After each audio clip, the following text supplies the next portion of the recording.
morning, everybody. It's the Mike Missanelli Show. We got some stuff to talk about today. Obviously, we got to gear into what's going on this weekend with the Eagles and the Bengals. The big game for the Eagles to see if their progress is really real. We're going to have Brian Westbrook on today.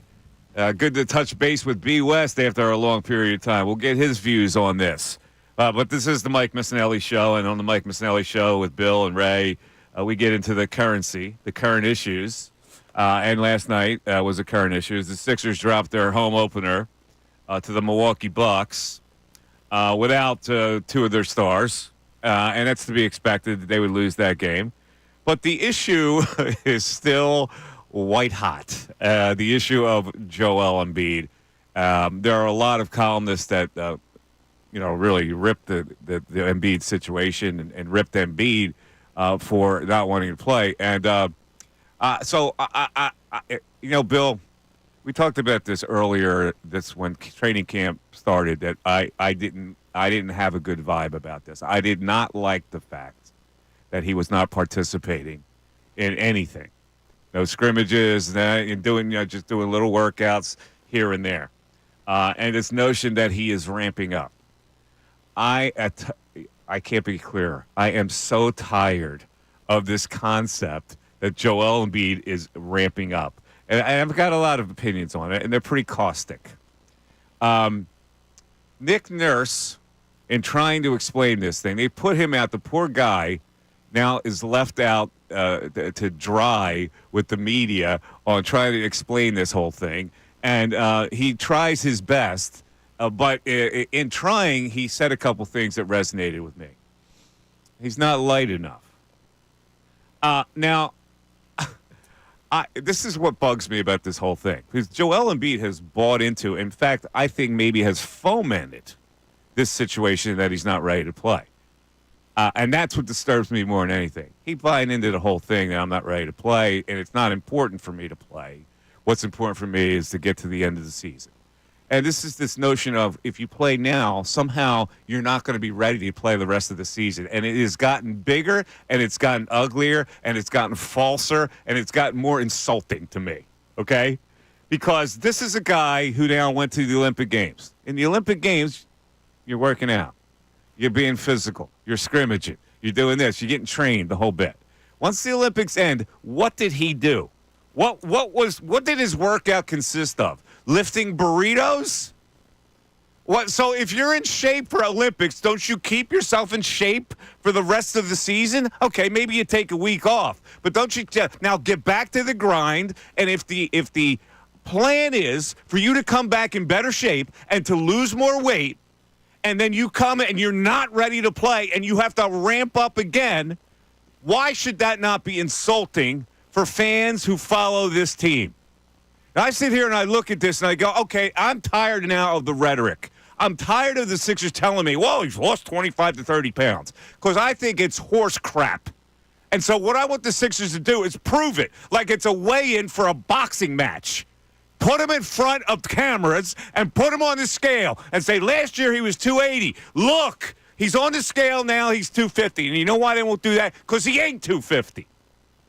He hasn't lost the weight because they wouldn't say he's not light enough if he lost the weight, which means he's not in good enough shape to start the season. And I go, why isn't he? That's delinquent to the fans of this team. And now we got to wait another week, and that might extend into another week. And I'll tell you what it's going to extend to. A season where the regular season is so disjointed that we lose our interest in the Sixers as a contender. That's my biggest fear, and that was my fear from day one with this Embiid thing, and it is playing out in real time.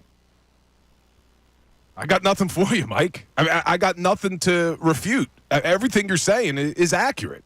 I don't understand how the guy wasn't in shape this offseason. Now, the only thing, and this hasn't been said one way or the other, did the Sixers tell him to not do anything after the Olympics until a couple of weeks ago when training camp started? I mean, did they tell him don't do a single thing and we're going to ramp you up? Or was this a decision that Joel made where it was like, you know what, I'm going to take my vacation now. I'm not going to work out. I'm not going to try to be in game shape. I mean, we don't know what the narrative was inside the Sixers organization. Did they tell him to do this? Either way, I'm with you. I don't like it. And you saw last night more of what we saw all season last year. Dating back now to last year, they're 16-28 without Joel Embiid. Maxey struggled last night, only shoots 10 of 31. He can't carry this team by himself without Paul George, without Joel Embiid. You're right, though. I think people already, Sixers fans, are already having a hard time buying in the regular season in light of no second-round wins since, 2001 now we're going all the way back to. And you add this on top of it, yeah, fans are probably going to start to check out. I like your idea of the weigh-in.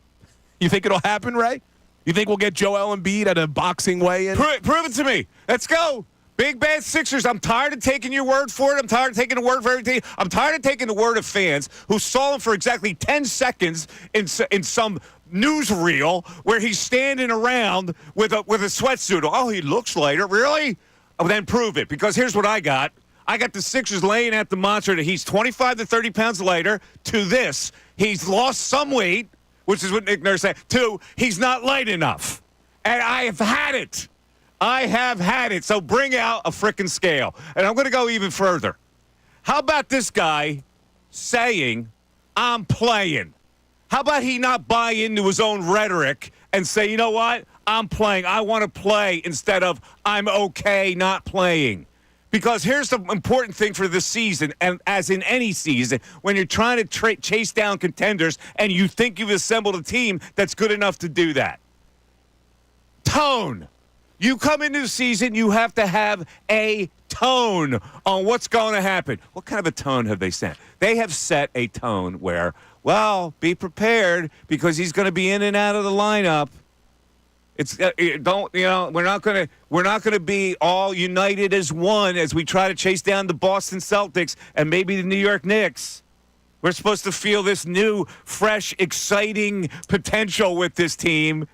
And what do we have? Well, sometimes he'll play. He's not going to play on back-to-backs. He may make it to 50 games. What tone is that?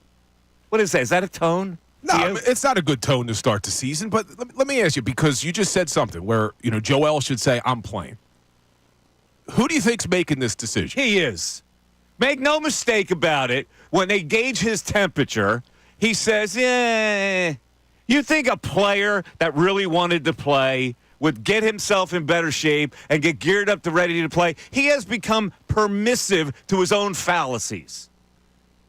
Now, I think it was the morning show had Pompey on, right? I think Keith Pompey was on this morning. He talked about how last season Joel did do that. Joel did say, I'm going to play, regardless of the fact that he was still battling the knee, because he heard some of the national media calling him out, saying he was soft. So he fights through it to play, and then he gets hurt worse. So I don't know. I'm done with that. I'm done with that excuse. I am done with it. He played in the Olympics. There is a concept called rehab. There is a concept called strength and training and conditioning. And you are responsible as a professional athlete to get yourself ready to frickin' play. I can't go from I'm playing in the Olympics to, well, you know what, now I'm just kind of like, I'm not really in shape to play, and I don't really feel like I'm 100% to play. It's the player that usually determines that, dude.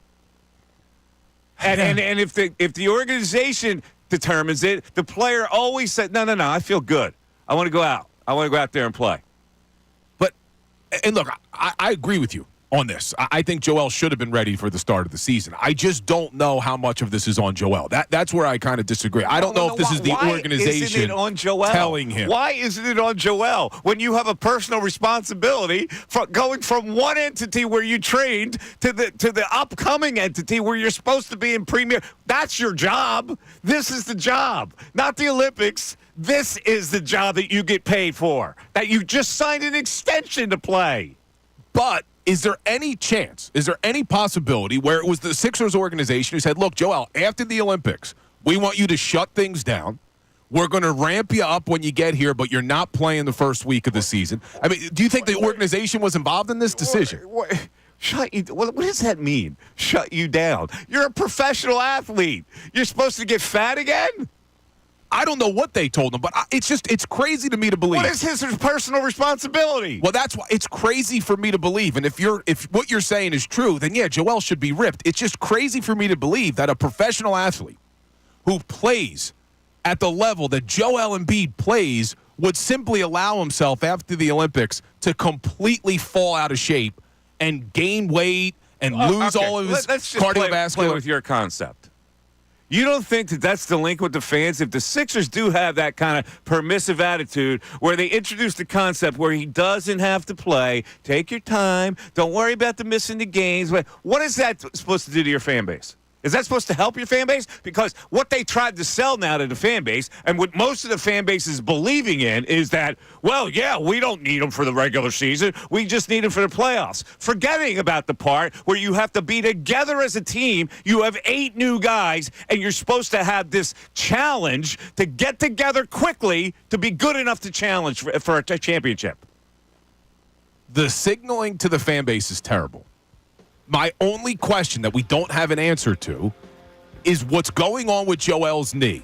Was there scientific evidence or medical evidence that said, listen, we need to make sure that he shuts things down after playing in the Olympics because he battled through the knee injury for the playoffs. He probably shouldn't play in the Olympics, but we can't tell him he can't play. So now this is the strategy we have to have. Is that what's going on? Because to your point, yeah, they force him to play or he forces himself to play. Well, what if there is something going on with that knee? And now he's not available for half the season. Again, see, you're going into that dangerous territory where you're buying into the stuff, and the people are now, they're being put at bay by this whole concept. Oh, well, it's okay if he doesn't play, and I'm sick of it. 610-632-0975 is how you get into the Mike Missanelli Show. Back after this.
about this issue, and I can understand why. It's a polarizing issue, so you have people on both sides here.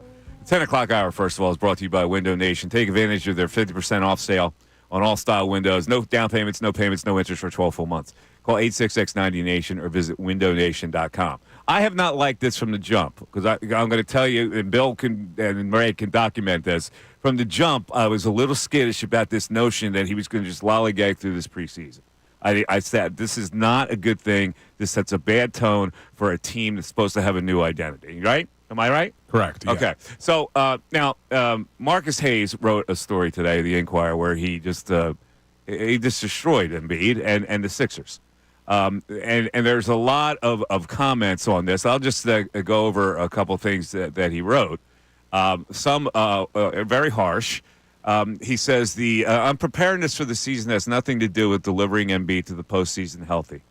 There's no reason Embiid can't be ready to play the season opener at home and still be healthy for the postseason. Any argument to the contrary is ridiculous. And I absolutely 100% agree. This is what I'm talking about how fans can be led into a certain narrative. The narrative being, well, if he plays early, he can't play late, so it's good to preserve him. But you're then forgetting about the continuity that you have to develop and the team identity that you have to develop. And he goes on to say the degree the degree of contempt Embiid has had for his organization, for his industry, and especially for the fans who pay him all of this money is utterly flabbergasting. Embiid's part of the bargain is to show up and play basketball, but he doesn't even bother to be in good enough shape to hold up his end of the bargain. Now, can you argue with that? Let's see the people who this column is really caustic, so it's pretty harsh against them. And I'm looking at the comments that follow on the Inquirer page, where they go harsh, spot on, but needs to be said. Marcus, thanks, Marcus. I would like a short list of who is in favor of this. 100% dead on. I've been kvetching for the last 2 years to trade this clown. Well, you don't trade the clown. That's stupid. Agree, Marcus. Actually, Embiid should be placed under house arrest for stealing money of 20,000 fans who came to see him play. That's a little too far. Sixers will lose early in the playoffs and will blame a lack of team chemistry for the failure. And yet, on his page, people are destroying Marcus Hayes. Bill, go over a couple of those. So he is getting destroyed on his own page, telling him he's embarrassing. How could you write this? You call yourself a journalist. Go to hell. But all of that, Mike, you have a redacted article. Yeah. Apparently he wrote the article with a different lead. Yes. And, one of the comments to Marcus Hayes is, why are you including Joel's kid in an article about him as a player for the 76ers? And I think that's where a lot of people had a problem, because he talked about Joel's deceased brother, Arthur, how he named his son after him, how he wanted to leave a legacy for his son. So people went after Marcus Hayes for it, so much so that they redacted the article. And I think, Ray, you said he issued an apology? He tweeted out, thanks for the constructive criticism. Sorry about the words I said. Yeah, well, that's getting too personal when you do that. But but I think that's where the hate came from. The bones of his article are that this is he has a responsibility and the Sixers have a responsibility.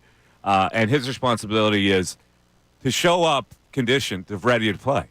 You can't use the Olympics and then go, well, now I'm not conditioned to play for you, for my real job. It just doesn't work. No, you can't, but would fans have felt better? See, here's where I think the Sixers messed this whole thing up. If they would have just came out and talked about how the knee wasn't ready, I know fans would have been scared. We would have been nervous. If they told me his knee is a little bit worse than they anticipated, he's still going through some rehab with the knee, I would have been petrified, but I wouldn't have been angry. Ray, do you understand what I'm saying here? I understand what you're saying. Yeah, but the fact that they're kind of saying, oh, well, there's no injury, there's no aggravation, he's just ramping up and he's not ready to play, the perception is exactly what you're saying. That what did he do? What did he do this offseason? Did he let himself get fat? He needs to lose weight? I think they would have been better off if there is actually something going on with the knee telling us. And what instead did they do? They said, well, he lost 25 to 30 pounds. Now, I looked at him like, he didn't look any different than me. Maybe he lost 5 pounds. All right? And now it's so basically that was a flat-out con and an utter lie, because now they're saying, well, he's not light enough. He's not light enough. That's what they said.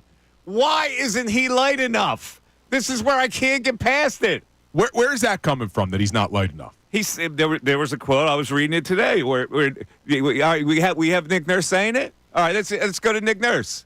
He did not re-injure himself, but the plan is we don't feel like he's quite ready, strong enough, light enough, whatever it is that they've determined that he's not quite ready to go, hasn't been in any full court scrimmages, etc. And that's the plan.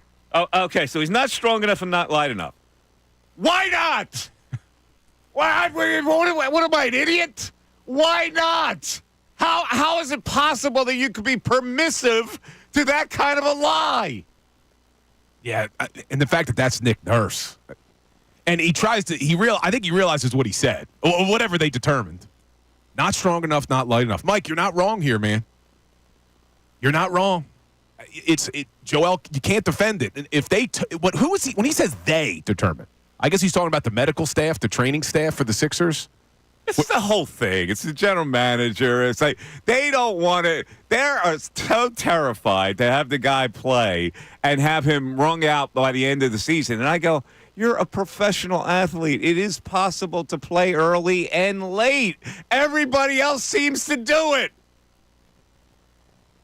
Yeah, they could have.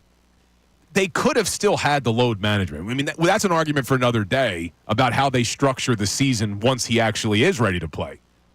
But the fact that he's not ready to play, they didn't even have game one management, much less load management. Yeah, I don't get it. Game one management from the time that he was trained to play the Olympics, where you probably have to be in shape if you're playing it in that kind of a schedule, to this point where you go, well, I got to pick it up now. I got to stay in this shape. I definitely have to come in 30 pounds lighter. Instead, he's not 30 pounds lighter. And I challenge the Sixers. I'm telling you, I challenge the Sixers organization. Listen, we're the flagship station of the Sixers, and they're probably not happy with me saying this. I get it. I challenge you to put him on a scale, because I am tired of you telling me what's up. If this guy is lighter, then you put him on the scale and say, see, he's 30 pounds lighter, so we've at least conquered that hurdle. Ray, can you make that happen? No. Have to weigh in. Come on, you skivvies. Wear some Skims. Skims sponsored the court now. I saw it last night. It's on the court. Wear some Skims. Come out. Like Mike Tyson. Flex your muscles. Look, I'm 250. You're looking pretty jacked up over there, flexing your arms like that. Don't sell me short. 610-632-0975 is how you get in. Let's go, people. I want to hear from you. You are the people that are impacted. We're back after this.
Thursday. Like we zero.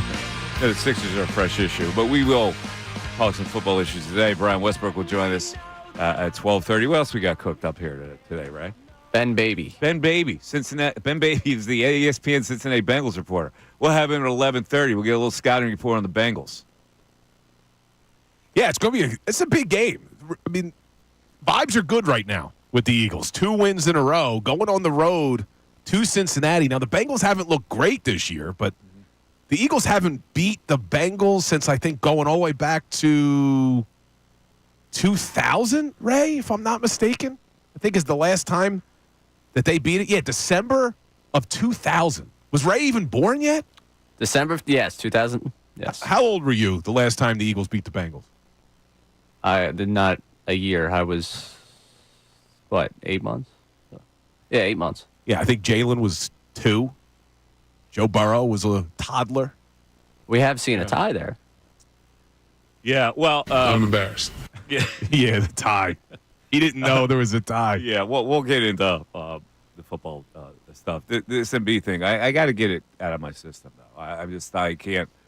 It's hard for me to process this whole thing because I understand in watching all these years of basketball and watching the Sixers to challenge somebody. One thing is to acquire different players and different role players and make your team deeper to be able to be good enough to challenge somebody. The other thing is that you have to develop some kind of a mindset of continuity and togetherness, and you can't be fragmented through a regular season. I know people take a regular season for granted in a lot of ways, and you know, we're conditioned to think the playoffs are all that matters, and basically they are. But you have to take a team into the playoffs that connects. And this has been my worry about this team. How do you connect with all these new players, with guys that are going to be load managed? How do you connect to be good enough for a playoff run? That has been my big worry all along. Now, I'm looking at the Sixers, and you know, last night they were without 2 cogs. I get it. So I actually thought they were going to pull an upset. They didn't. Defensively, they were horrid because they don't have defensive continuity yet. They don't have 2 players in their system that would add to that. But you know, now all their bench players. First of all, they interestingly enough did not start Caleb Martin last night. They started KJ Martin for some reason. They started KJ Martin and Eric Gordon last night. Now, what did Eric Gordon look like to you, Bill? A little old. A little old. A little old? Okay. Kyle Lowry played 24 minutes last night. He played well. Well, let's look at the plus minuses for all of them. Yabusele, yeah, all right, he gives you effort. He fouled out, and he was a minus 12. Caleb Martin was a minus 20. He was getting destroyed defensively in that game last night, and he turned the ball over 3 times. See, I actually liked Caleb Martin. Well, you weren't looking closely at the game. No, because what you're talking about is, and this is a big if, but if Joel Embiid and Paul George are on the court, the ripple effect to all these other players is huge. So I think Caleb Martin's going to be a nice piece when those 2 guys are on the court. I hope you're right. Caleb Martin to me looks like a Miami Heat system player. He needs to be a spot-up shooter.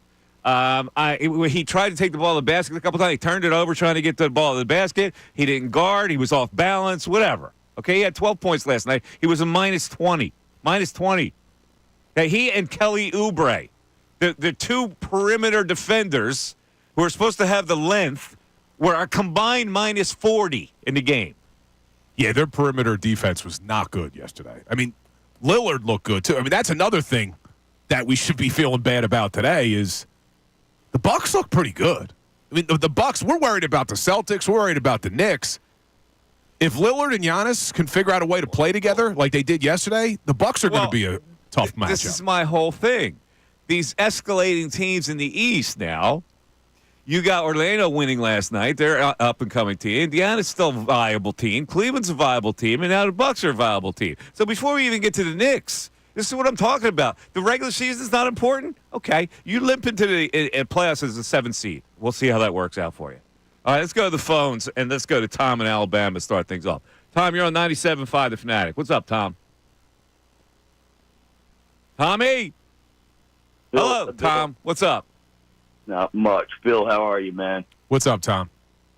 You know, it goes back to the organization. who gave him this extension recently. I think they gave it to him too quick. He's sitting there, fat city. He's not worried about it. And, they're worried about building an arena 10 years from now, and they don't even have team continuity. And then the Sixers who get somebody who spend the money and bring a big superstar in, it's a shame he got hurt like he did.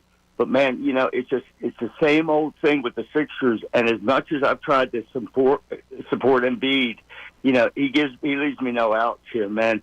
They should have already tried to look at a way of getting rid of him. I hate to say that, but what else? No. Tom.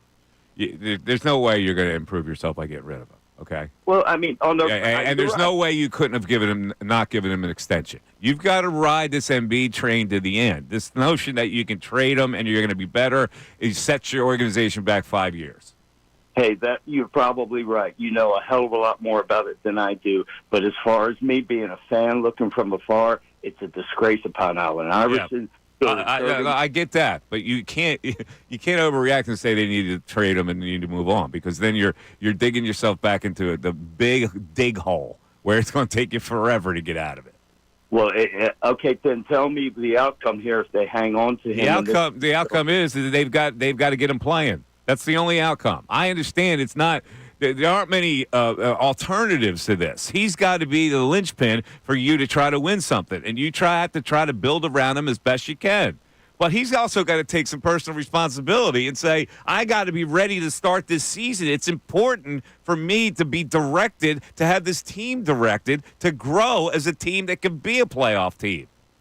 And even in saying and supporting Embiid, I'm really surprised. He's getting ready to turn 30 years old. He has children. He should be hungry. He's 31.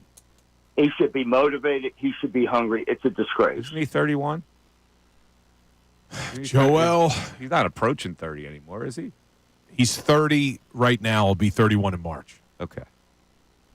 Yeah, he's 30 right now. Just to play devil's advocate, Mike. God, because you do it every day. Well, because you just said, and I agree with you, they can't get rid of Joel because it would set him back for 5 years. Okay. So we're stuck with Joel to a certain extent. We are stuck with him. He gives you the best chance to win in the next 3 seasons. I don't know. That's the wrong word, stuck with him, because that depletes him. You have a superstar. Yeah, you're not stuck. When it's a superstar, you're not stuck with the superstar. Agreed. Go ahead. Maybe the wrong choice of words, because I don't want to see them get rid of Joel. I think he's one of the best players in the NBA, and you should try to build around him. But aren't what they're doing right now trying to maximize what he can give you in the most important moments? Like, I get him not being ready. It frustrates you. It frustrates me, too. But if you're on board with them keeping Joel and building around Joel, then why not do everything in your power to make sure that he's playing? I'm tired of taking their word for it, and I'm tired of him agreeing to it.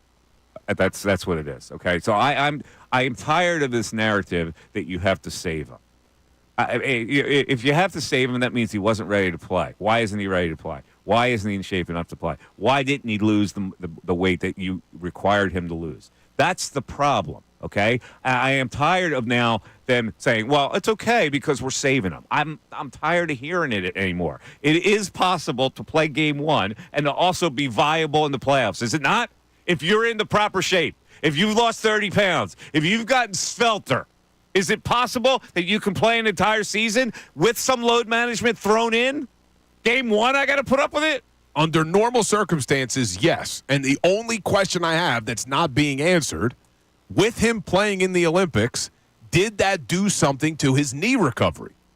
Because, yeah, under normal circumstances, there's no excuse for him not being ready for Game 1. He should be in shape. He shouldn't have to lose weight. He shouldn't have to get stronger. He should already have all of those things coming in to training camp.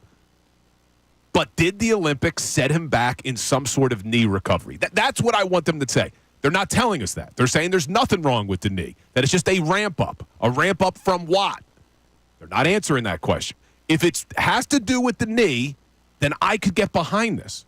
If it's saying, hey, look, doctors have told us the knee needs some more rest. He had some more wear and tear on it because of playing in the playoffs and the Olympics, and he needs just a little more time, you would support that, wouldn't you? If it was based off of an injury. I'm not even listening to you.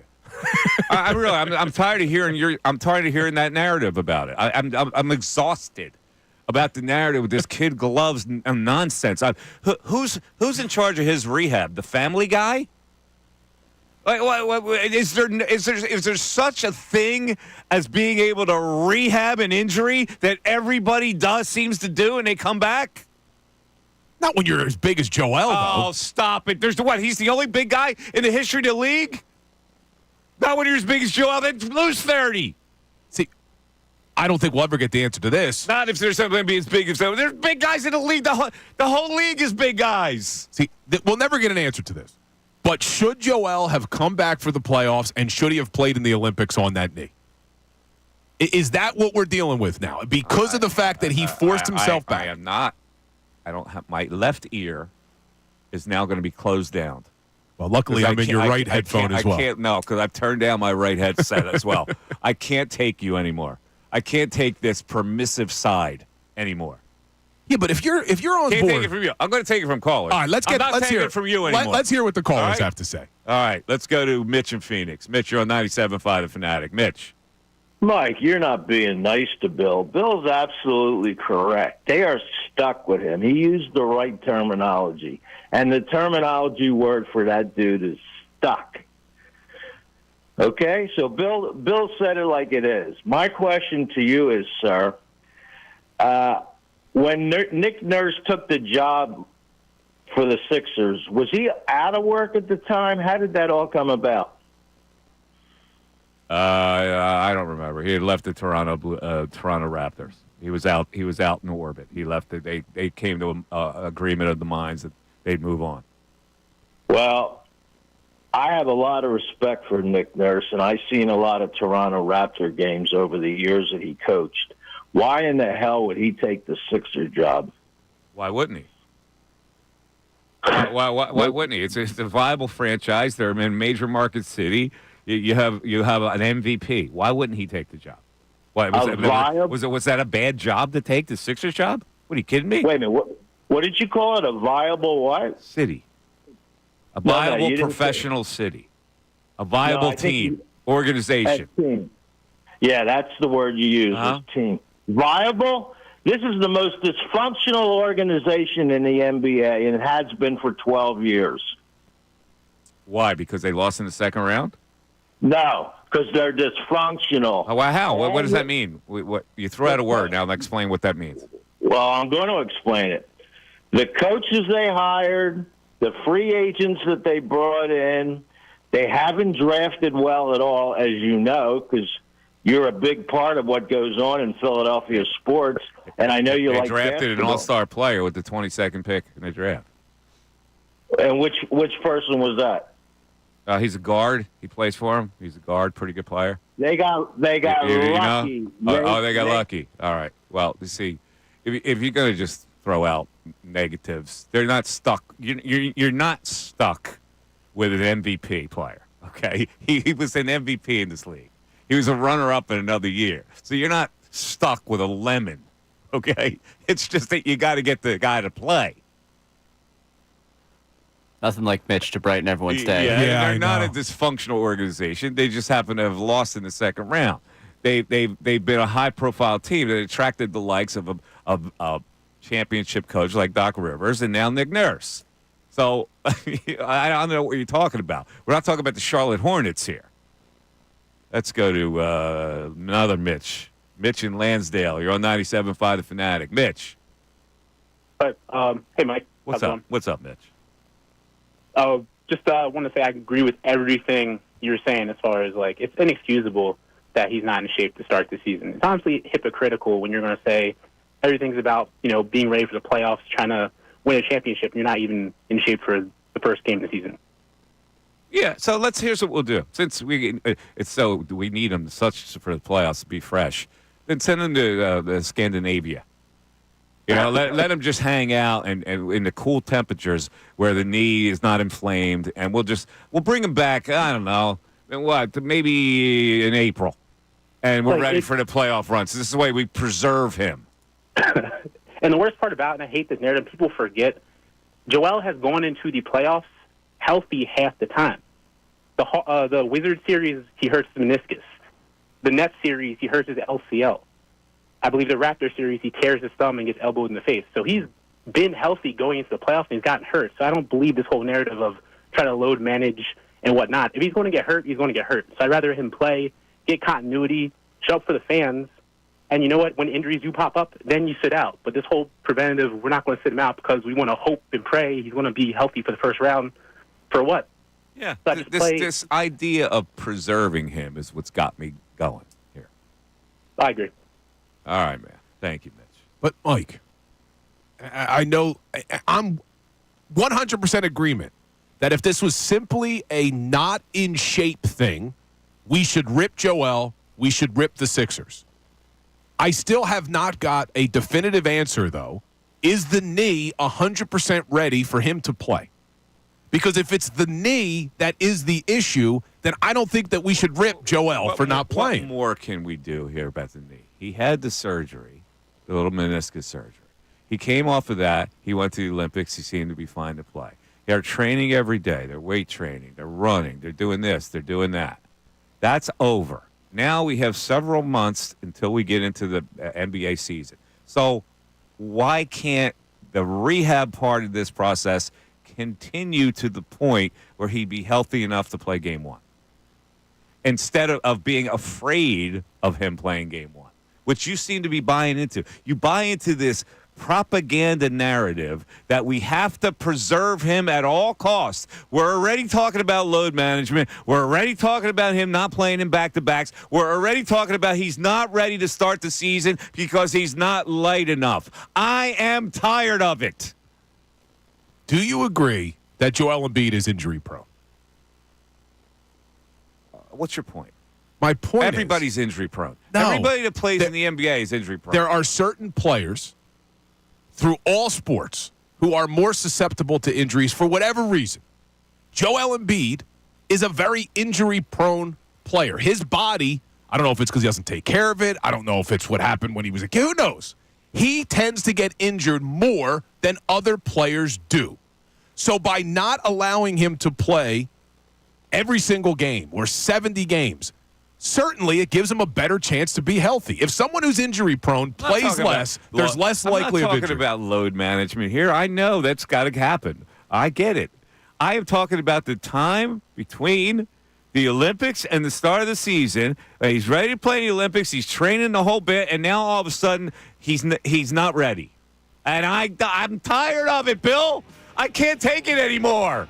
Get used to it because he's here for another few years. No, I'm talking about right to here and now. I'm not talking about during the season when he needs rest, blah, blah, blah. I'm talking about what happened between the Olympics and now, that he's not ready to play game one. Mike Missanelli Show continues.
Grungo Law, your law firm when you need help causing an injury. Pray for peace. Prepare for trial. GrungoLaw.com. 10 o'clock hour. Window Nation brought it to us. Take advantage. They get a 50% off sale going on right now. Make no down payments, no interest, 12 full months. Call 866-90Nation or visit windownation.com. That's just for a little levity. Let's start the 11 o'clock hour. People have been urging me to bring back this feature. So I'm only going to bring it back in a specific form. And so let's can I hear it? Can I hear a siren, Ray? There we go. Ladies and gentlemen, boys and girls, it is time for Who's Stealing Money in the NBA? Ben Simmons edition. This is what Who's Stealing Money in the NBA will be all about this year because our gold pal Ben Simmons, now wearing number 10 with the Brooklyn Nets, last night, 24 minutes, 3 for 4 from the field. Oh, he didn't shoot a three-pointer. He didn't go to the foul line. 5 rebounds, 8 assists, and yes, ladies and gentlemen, 6 turnovers, 6 points and 6 turnovers. Who's stealing money in the NBA? Every day of his life. Ben Simmons. Welcome to the 11 o'clock hour of the Mike Missanelli Show. 97.5 The Fanatic, 610-632-0975. Ben Baby at 11:30. I thought we just talked about Ben Simmons. You see what I did there? I see. Ben Baby, he covers the Cincinnati Bengals for ESPN.com. He'll join us at 11:30. We'll get into some scouting report on the Cincinnati Bengals and what the Eagles face this week. We'll also have Brian Westbrook at 12:30. In the meantime, we're talking about this red-hot Joel Embiid 76ers issue. The Sixers don't get off the mat very well last night. All their role players were not good enough. And I felt bad for Tyrese Maxey because now he thinks he has to carry them when those guys are out. He's not capable of carrying. Not that I don't like him. Not that he's not a great player. He's not capable of carrying a team when you're missing your stars. And last night he forced a lot of shots. 31 shots for Tyrese Maxey last night. Oof. And he only made 10 of them. That's even worse. I'm all right with him taking 31 if he makes more than 10. No, you can't be taking 31 shots. But If you're taking 31 shots, you're forcing shots. yeah, he felt like he had to last night without a George. lot of crap going to the basket. The one positive, I'm trying to be positive because we can't rip the Sixers and Embiid and then come out and then start talking about Simmons. We're going to have Sixers fans at an all-time, they're going to explode. So let's talk a little positive. When we talk about this team needing to play together to build a little bit of a cohesive unit, some continuity, and that goes for Maxey and these guys as well. I mean, Maxey's out there. He's playing with Caleb Martin he's never played with. He's playing with Yabusele he's never played with. Hasn't played often with Andre Drummond. I mean, they played a little bit, I guess, a couple years ago together, right? So, I mean, these guys need time to gel as well, where I think Maxey, although he can't carry this team for an extended period of time, there's going to be nights where Maxey can carry this team if Joel's going through load management, especially if Paul George is available. And we're spending a lot of time on Embiid. We're ignoring what's going on with Paul George. Let's hope he's healthy. Let's hope this guy can give us some minutes. Well, this is the whole thing. That my problem with Daryl Morey is loading up on elderly players that he perceives can still function as younger players. And so it goes without saying that Paul George is going to be in and out of the lineup. But it'd be nice if, and again, we don't necessarily see eye to eye on trying to save players for the postseason to keep them healthy. But I'm okay with load managing both Paul George and Joel Embiid. Just do it not always on the same night so that you could have Paul George who could create his own shot, who can provide some offense. Yeah, I think that's the idea. And then they're not going to be 16 and 28 like they've been without Joel. If they can get that closer to 500, well, now you're not going to be as low of a seed as you're concerned about with Joel missing 20, 25 games, And maybe. the reason we're not talking about Paul George, we saw him get hurt. Yes. We watched that happen. Yeah, and see, that's the thing. He's going to get hurt. He's going to continue to get hurt. But we saw it. That's the thing. We know the deal. It's a bone bruise. At least that's what they're telling you. Like, it's a bone bruise that we saw happen. We've had it reported. We're sitting here in limbo with Embiid. With the plan was not to play opening night. That was always the plan. What type of plan? Where is the plan? What is the deal with the plan? I don't like that phrasing, by the way. It's Nick Nurse has said it now a million times. It's become their version of the standard. The plan, he said it, I think, like 19 times. I think it was counted at the practice availability. He says it in that clip we played earlier. Yep. What is this? I feel like that's the PR run of it right now. Just, hey, keep telling them it's a plan. Can we play Nick Nurse again? For the people who didn't hear it, we played it at 10 o'clock. This was a very telling quote. And yesterday he said he's not, he can get a little lighter or whatever. But this is what kicked it off. What I heard, I think it was yesterday, was the quote. He did not re-injure himself, but the plan is we don't feel like he's quite ready, strong enough, light enough, whatever it is that they've determined that he's not quite ready to go, hasn't been in any full court scrimmages, etc. And that's the plan. Not strong enough, not light enough. Why? Yeah, that's damning right there. You see what gets under my skin? And it should. Yeah, I don't disagree with you. It's the only thing for me is if they're not being truthful, which is a whole other level of frustration if they're not being truthful and this is all related to the knee. If it's all related to the knee, then I could excuse Joel for not being ready to play, but then just be honest about it. Just tell us what the hell's going on. Either way, it's not a good look. Either he's out of shape and he should be in shape, or there's more going on with the knee. Either way, it's hard to feel good today as a Sixers fan.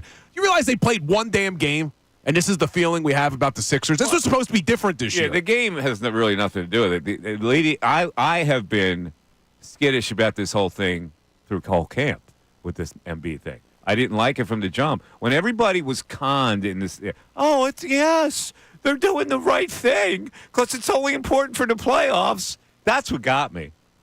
And you know that from day one, I got, well, how you feeling about this? I don't like it. I don't like it. It portends bad things. I just keep going back to Nick Nurse's most successful season as a head coach, 2018, 2019. Kawhi Leonard played 60 games. They had him on some sort of load management. Now, he did play game one. He did start the season in game one, so he's already ahead of what Joel did. But they did do that, and then what did he end up doing? I think he played more minutes than anybody in the playoffs. Okay, all right, I get it. I'm talking about starting the season.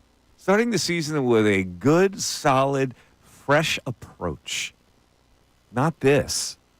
Let's go to Aaron in West Philly. Aaron, you're on 97.5 The Fanatic. Aaron.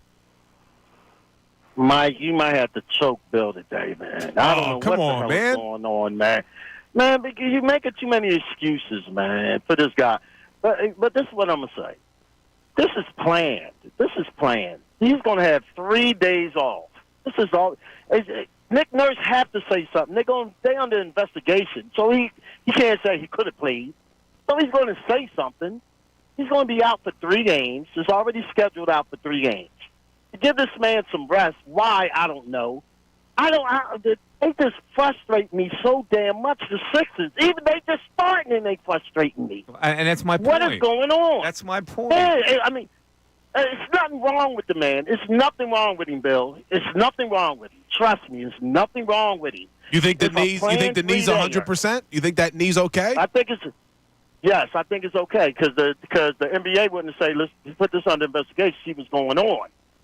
I heard from a couple of players like he wasn't really in training camp like that either. What is Joel Embiid? He kind of like runs that team like LeBron. I'm starting to think. There's no question about it. There's no question about that.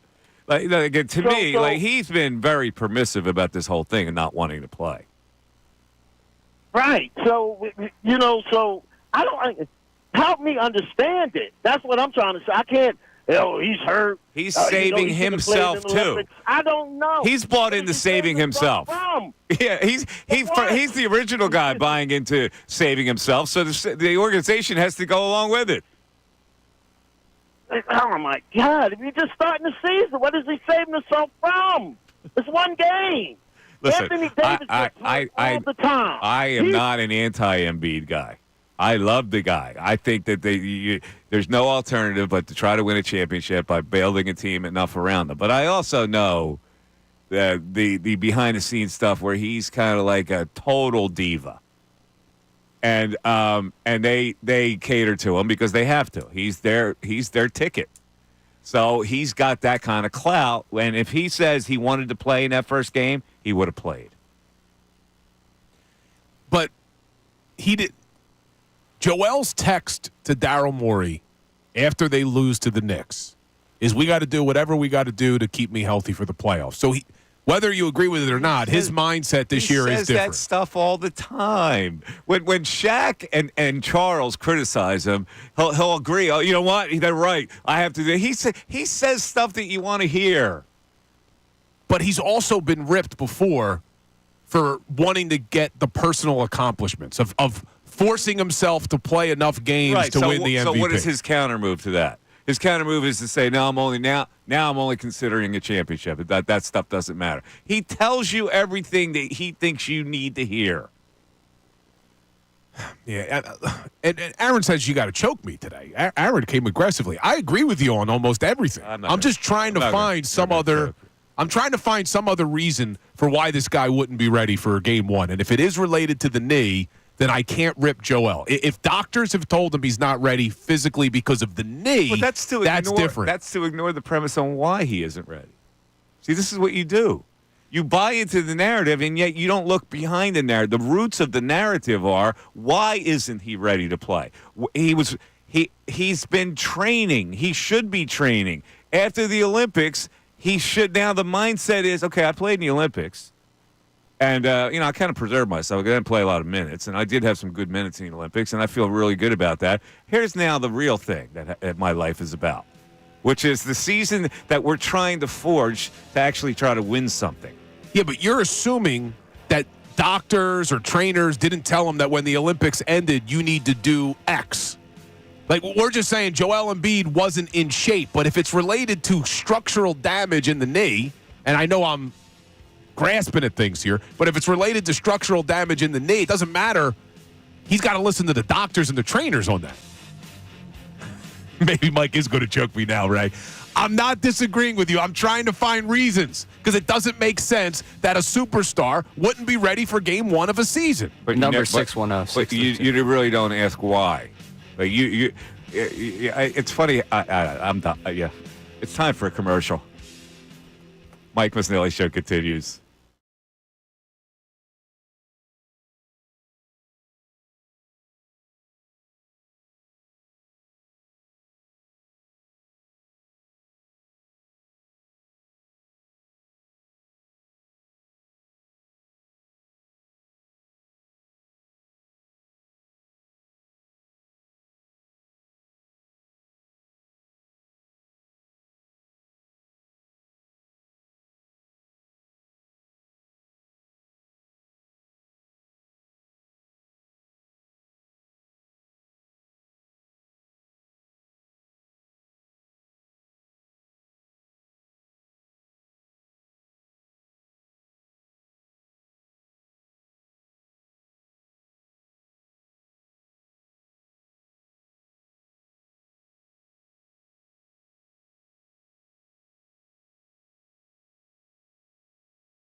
that what he's saying? Yeah, so apparently he calls himself Dr. Philip Roundtree, and he says he's a therapist. Now, I have no Philip way. Roundtree, the therapist. I have no way of proving that. I guess we could Google it. But anyway, he's in our YouTube chat, and he says, as a therapist, Mike is dealing with some residual pain from the Phillies implosion and the Eagles' unseriousness. He is projecting on Joel Embiid and the Sixers. Yeah, I don't really think that I carry residual pain. There's no carryover for me. I don't blend disappointments. Each disappointment has a life form of its own for me.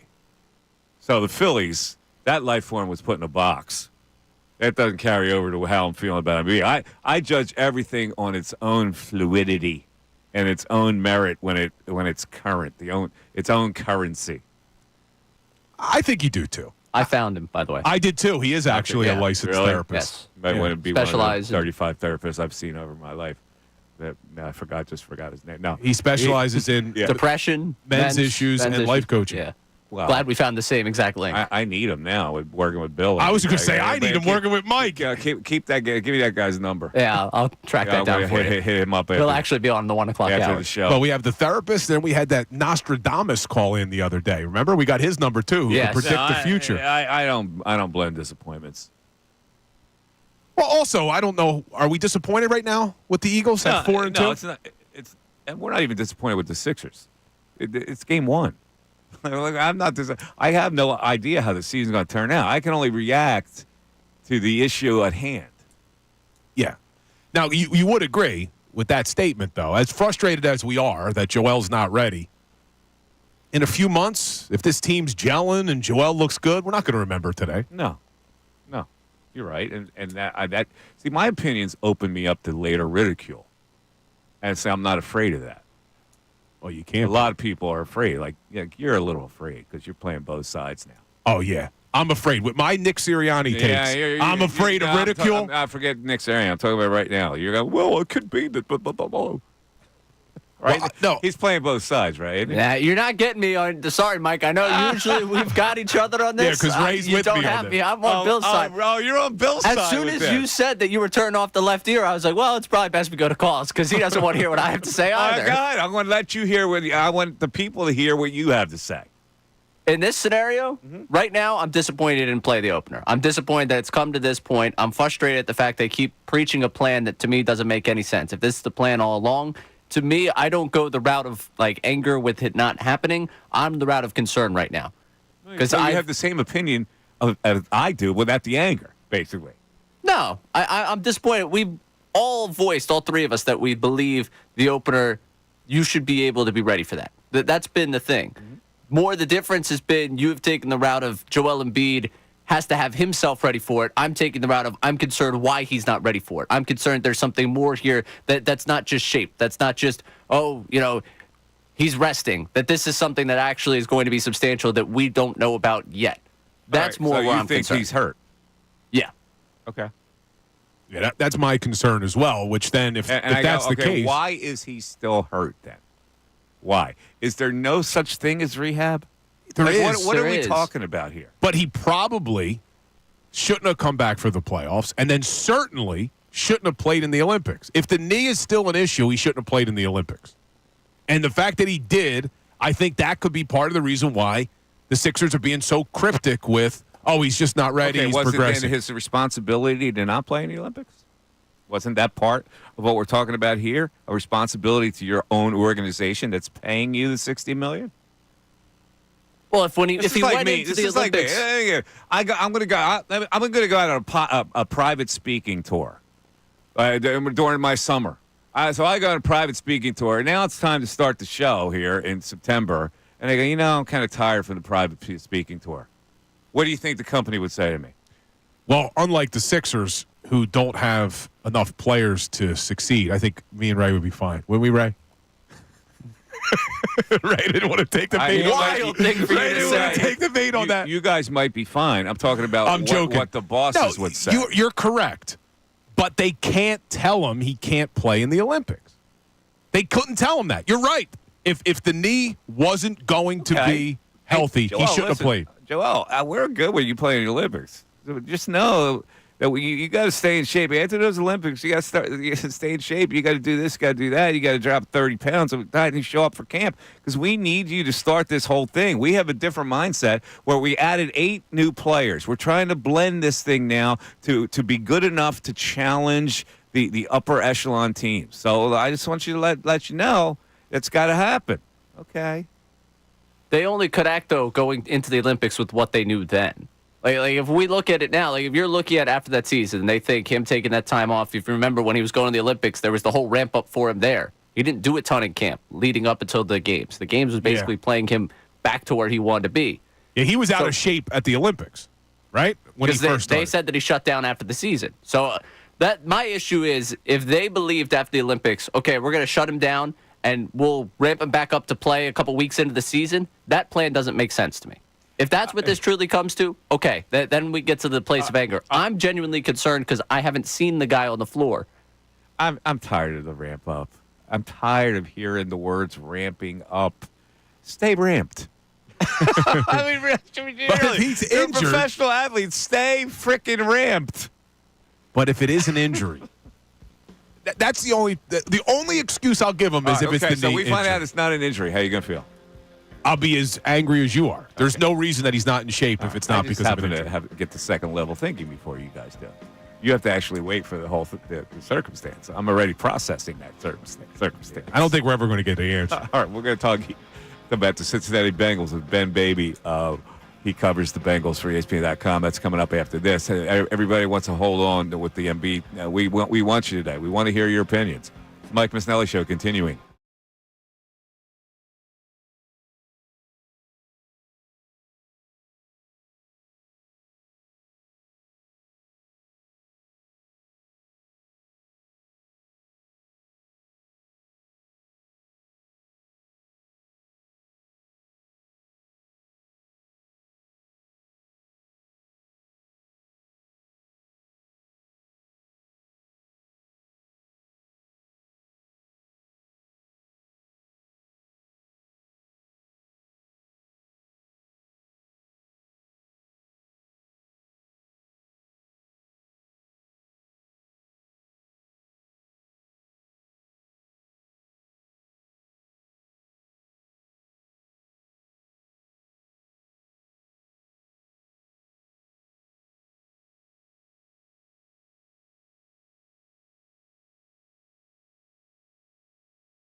coming up. We haven't talked much Eagles. The Sixers have dominated the conversation most of this week.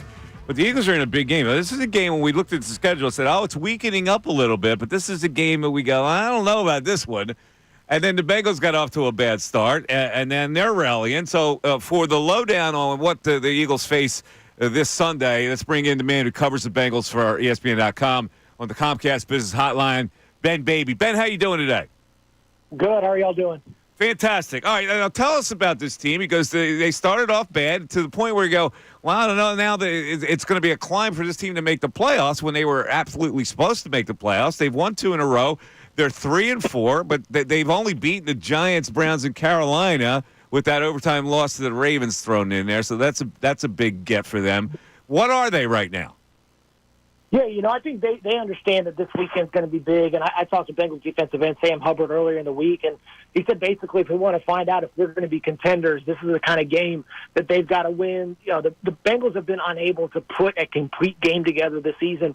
Usually you'll have the offense playing well or the defense playing poorly, and then vice versa. Really, the last couple of weeks, the offense hasn't been able to find the points that they had earlier in the season when everything was clicking. But the defense has played better. Now the caveat is that they played a Browns team that had Deshaun Watson as the starting quarterback and then eventually went to option number 3 in Jameis Winston and DTR, and then the Giants who benched Daniel Jones a week after the Bengals played him. So, we'll see how much more of a challenge the Eagles can bring. I think my big question is where are the Eagles at because of all the uncertainty and kind of the way they ended last year. I've always been a little skeptical of how they were going to look this season. So I'm very curious to see how this is going to play out. Yeah, this is going to be a big test game for both teams. So when we look at the Bengals, listen, they came into the season supposedly as one of the premier teams in this league and got off to a dreadful start. What was that all about? Yeah, I think a lot of that had to do with, I think some of it had to do with Burrow really trying to figure out where he was at coming off the wrist injury. I didn't think he was particularly great in camp and didn't look good in that game against New England, which remains New England's only win of the year. And so that's definitely a big aspect. That's a game that shouldn't have dropped in hindsight, even with Burrow trying to find his footing. But then, you go out, you lose games, you blow leads to Kansas City and Baltimore, 2 very winnable games at the position they were in. And I think that's kind of the situation where they were at, and that goes to why they didn't play well, and then they had some injuries on the defensive line. So they believe they're turning the corner, but I think Sunday we'll really find out where they're at. Talking to Ben Baby, covers the Cincinnati Bengals for ESPN.com. Now, Ben, their defense, pretty pedestrian. They're ranked 20th, 21st against the rush. But their offense is pretty ranked 10th in the league. But they're going to have to pass it and not run it to get most of their strength from that. So is this a game that they're going to have to outscore the Eagles? It's funny. Joe Burrow has talked about the fact that when they had their offense was clicking, we were 1-4 and really weren't winning a ton. And I think for them, they've got to find a way to, their defense is really what brings this whole thing together. They've got to find a way to make sure that Saquon Barkley doesn't beat you on the ground, and then find a way to contain the receivers. And the Bengals have a lot of high praise for Devontae Smith. Zach Taylor, the Bengals head coach, said he's always appreciated how much of a competitor he was, and that maybe offset some of the size concerns that were surrounding Devontae going into the draft. And then, they have a lot of respect for Lane Johnson, is one of the top pass protectors in the league. And I think as they go through the week, their game plan is going to be predicated defensively around how to make sure they can get pressure and put their guys in good matchups so Lane just doesn't dominate things. So I think that, when you look at it, I think that the defense is really going to have to figure out a way to keep the Eagles at bay and just give the offense the time it needs to figure things out, because it hasn't clicked like it probably should have these last couple of weeks. So I assume the Eagles now, after what they did last week, the Barkley thing is pretty much a strength for them that they're going to still ride. So the defensive game plan is to stop Barkley and just dare Jalen Hurts to beat him? Yeah, I think that normally that's when you look at where this team has been successful. I think that when you have a team with a great running back, like when the Bengals have faced Derrick Henry in the past, or, when they played the Ravens, they are okay if you beat them through the air. What they will not have is you just get big gains and gash them on the ground, and that really takes a toll on that group. So I think that will be the key. See if you can trust your corners to make plays. See if you can get the pass rush to get home, and then see if you can get that run game bottled up and make the Eagles one-dimensional. Ben, speaking of the pass rush, the Philadelphia Eagles really got theirs going the last 2 weeks, 13 sacks in 2 weeks. How have the Bengals been along that offensive line? I saw Orlando Brown, their left tackle, missed practice. You got the rookie Amarius Mims at the right tackle position. How's that matchup going to look this weekend? Yeah, I think it's crazy to say because of how bad the Bengals have been on the offensive line in their time, or in Joe Burrow's time here. But I kind of favor the Bengals in this matchup because I think this offensive line might be the best that Burrow has had.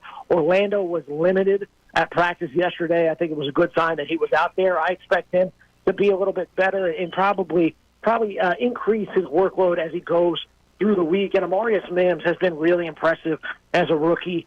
For him to come in and, he was slotted as the starter, as a first-round pick going into the season before he injured his pectoral. And then when Trent Brown got hurt, he slid right back in and has done really well, has earned a lot of praise. And so I think that you've never seen Burrow have more time to throw.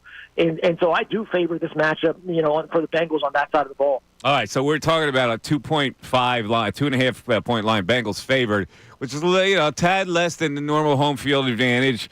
But you like the Bengals in this game. And they're almost in a must-win situation, let's face it. Yeah, I don't feel great about taking Cincinnati in this one just because I think it's just going to be, that Eagles offense, if that can get clicking, I think that's going to be, with the resources they have. I've followed Jalen since, I covered high school ball in Texas, and he was at Channelview, and then covered him a few times when he was playing at Alabama. I've really been a fan of his for a long time. Glad to see that it's worked out well, and the receivers and kind of how they built that offense, really unique. And I think it's just a good way to surround your quarterback with a lot of good receivers. The Bengals, have currently had that situation, but for how much longer, we'll see. But I think one of the reasons I like Cincy in this is by and large, when I've seen Philly, I just have not been overly convinced that they're the team that we've seen in previous years when they've been conference contenders in the NFC. And, just the way they ended last season, the way they've looked at times this year, that gives me some pause. And so, we'll see what Eagles team shows up on Sunday. And that's kind of why I'm leaning slightly towards Cincinnati. All right, Ben, let's talk about the quarterback. You mentioned Joe Burrow coming back from that wrist injury. Burrow usually gets talked about as being one of the top 5 to 7 quarterbacks in the NFL. And Cincinnati, you guys certainly felt like that when he first came out. What's the feeling around Joe Burrow these days? Do people still believe in Cincinnati that this guy is one of the premier quarterbacks in the NFL? It's funny. I was talking to him. Joe went on an analytics rant yesterday saying, I don't really know what goes into the analytics. And I talked to him on the side, and it was like, yeah, this kind of, was kind of what EPA does, what QBR does. And, oh, by the way, our QBR metrics at ESPN, they've got you as having the best year of your career right now. And when you look at the numbers, Joe is playing at a really high level, as good as he's played when he's been healthy. And I think that's always been the caveat when you talk about how Joe Burrow is viewed around the league. It's when he's been healthy, he's been really good and can make a lot of, make the throws he needs and just really has a great command of the offense. And as, I guess when he first came back after there was a lot of question marks over how the wrist was going to look. And then as he's continued through the middle of the season, really looks good. And now he's kind of hit a lull again. And they faced pretty good defenses, especially with the Giants. I think a really good defensive front led by Dexter Lawrence, and interior rushers have always given the Bengals a ton of problems, and so has Myles Garrett. And that Cleveland defense is also just really strong. And so I understand where they're at on that side, but this should be a matchup where he should be able to find T. Higgins, Jamar Chase, and that run game should be able to pop off a couple of big runs just to give them some breathing room. All right, sounds good. Ben Baby, thank you for coming on. We appreciate it. So your pick, you'll take Bengals what, 25-21, right? I would go 24-21. All right, 24-21. That's good. That's okay, bud. Thanks, Ben. We appreciate it. Yeah, thanks for coming on. There's Ben Baby, covers the Bengals for ESPN. I like his career. He's got the Texas thing going. Covered high school ball in Texas. Covered Jalen. Moved up to ranks, and now he's the ESPN.com Bengals reporter. Yeah, pretty cool. I like that. I like the journey of journalists. Pretty cool. So, but the thing is, did you hear what he said in there? That he was impressed because the Bengals went up against a tough Giants defense. Yeah. Did you hear that? I heard it. Eagles made that Giants defense look terrible. Yeah. But someone else said So you like the Eagles? We'll do our official predictions tomorrow. You're liking them right now as we stand? I'm starting to think that this team has figured out, with this offensive line and with Saquon Barkley, you can use the run to set up the pass. Don't put a lot on Jalen Hurts' shoulders. Avoid the turnovers, and you're going to win a lot of football games. And the Bengals just haven't looked that good. And people in the YouTube chat are coming at me because I said that Burrow is a top 5 to 7. They're like, he's top 3. Not this year he hasn't looked that good. Well, the metrics. Metrics. Ben baby gave you the metrics. He did give me the metrics. But, I mean, you're talking about a team, even though they beat the Giants and the Browns, they beat the Giants 17-7. They had 183 yards passing. Against the Browns, Joe Burrow threw for 164 and only 59 rushing yards they had. They barely put up any yards against the Cleveland Browns. So how good is this Bengals offense? I think the Eagles defense can continue this stretch that they've had. -2.5. I don't know what to feel about that line. You know what the craziest line of the week is? You see where the Commanders are a home dog? Well, that's because they don't know if Jaden Daniels. Oh, is that what it is? Oh, that's right. Yep, that's what it is. All banged up. I get it. They don't have trust in Mariota. Come on, man. Marcus Mariota. You gotta have trust in Heisman winner. Well, there's a good game on tonight. What's that? You got the Or Vikings. Maxwell winner. Was he a Heisman winner? No, he was a Heisman. Was He won the Heisman. Yeah. All right. Yeah, because last year the Eagles had Mariota that won the Heisman. They had Devontae won the Heisman. And wasn't there a third player? Who else did they have that won the Heisman? No, because Hurts didn't win it. One of my cherished pictures in my phone is me and Marcus. Is it? Yeah. So The Maxwell Club. That's when we were clamoring, Campaigning to get do the deal. do the deal. That's what it was was. a do the deal Do thing. the deal. So Mariota came to our club once to golf. Oh, did he? And he was a twosome. And you know how it is. Usually there's a foursome that goes out. So Why would he want to play that dog track? Yeah, it's a good course. I'm sorry. It's a good course. So I think one of the coaches is a member. Oh, okay. But so two guys I golf with, they saw him on the tee sheet, so they put themselves on because usually they send you out as a foursome. When they get to the tee box, Mario and the other guy like, no, we're going out by ourselves. And at first people were like, oh, what are you big timing us? Turns out apparently Mariota's not that good. And I don't think he didn't want people to see. He didn't want people to see he's not a good golfer. Well, I could appreciate. yeah, that. people are paying attention to everything you do when you're a celebrity. Yep. They should add me to his group. You'd feel much better. Well, you're still young. You had plenty of time to develop your game. Yeah, I didn't even start playing until 3 years ago, so you got a while. Yeah, he has to stop, courting these young ladies around. Get to the golf course every night once in a Not young while. ladies. Yeah. Singular. that's right. Lady. The new girl. All right, let's get back to the phones. Ryan in Philly, you're on 97.5 The Fanatic. Ryan. Hey, fellas. What's up, Ryan? So you guys kind of took my thunder. Ray and Bill kind of were right there with the Embiid thing. I believe they sat down after we lost to the Knicks. Joel, what do you want to do? Him and the eel, as your buddy likes to call him, Maury, sat down and said, what do you want to do? And he said, I want to play in the Olympics. I want to get Paul George. I want to get Drummond. I want to get a couple of guys. But I want to have it where we're locked in for a couple years. They kept talking about how everybody's on a one-year deal. They kept trading for people that was on expiring contracts.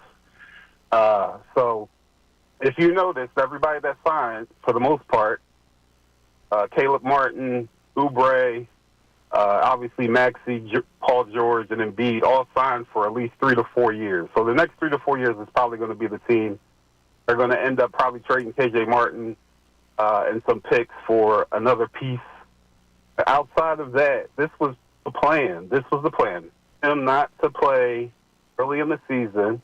If you remember that report with Ramona Shelburne, they talked about how he studied Tim Duncan later in his career and how he extended his time. Tim Duncan would play, 60 games a year. Popovich would get fined. They don't care. All that matters is that at the end of the year, those last 2 months in the playoffs, he's healthy. So I don't think it's an issue with he's hurt. I just think they told him after the Olympics, shut it down. Training camp, well, your favorite word, ramp up, and we'll see how you feel. Now, I think that I understand the people being upset at the fact that he didn't play in the opener. I get it. You got kids that have purchased their tickets. They're standing there with their, Joel and Paul George and Maxey jerseys thinking they're going to see, opening night. So that sucked. And they've done a terrible job with that. But as far as the plan, I have no problem with this. Because come December, when the season actually starts, for real, after Christmas, and we're sitting there top 3 in the conference, you're going to get callers come in and say, oh, we look good. We got a shot this year. The same people that are complaining are going to be excited because we're a top 3 team going into the playoffs, and everyone's healthy. All right. Listen, it's a well thought out argument, Ryan. I can't ignore it. I'm just saying this ramp up should have been done to the point where he could start the season, and then you execute that same plan. I don't think it's asking too much. Because right now, you got it's disjointed. The whole premise of the season is disjointed if you're starting this already. It is disjointed. I mean, you got to hope that this isn't longer than a week.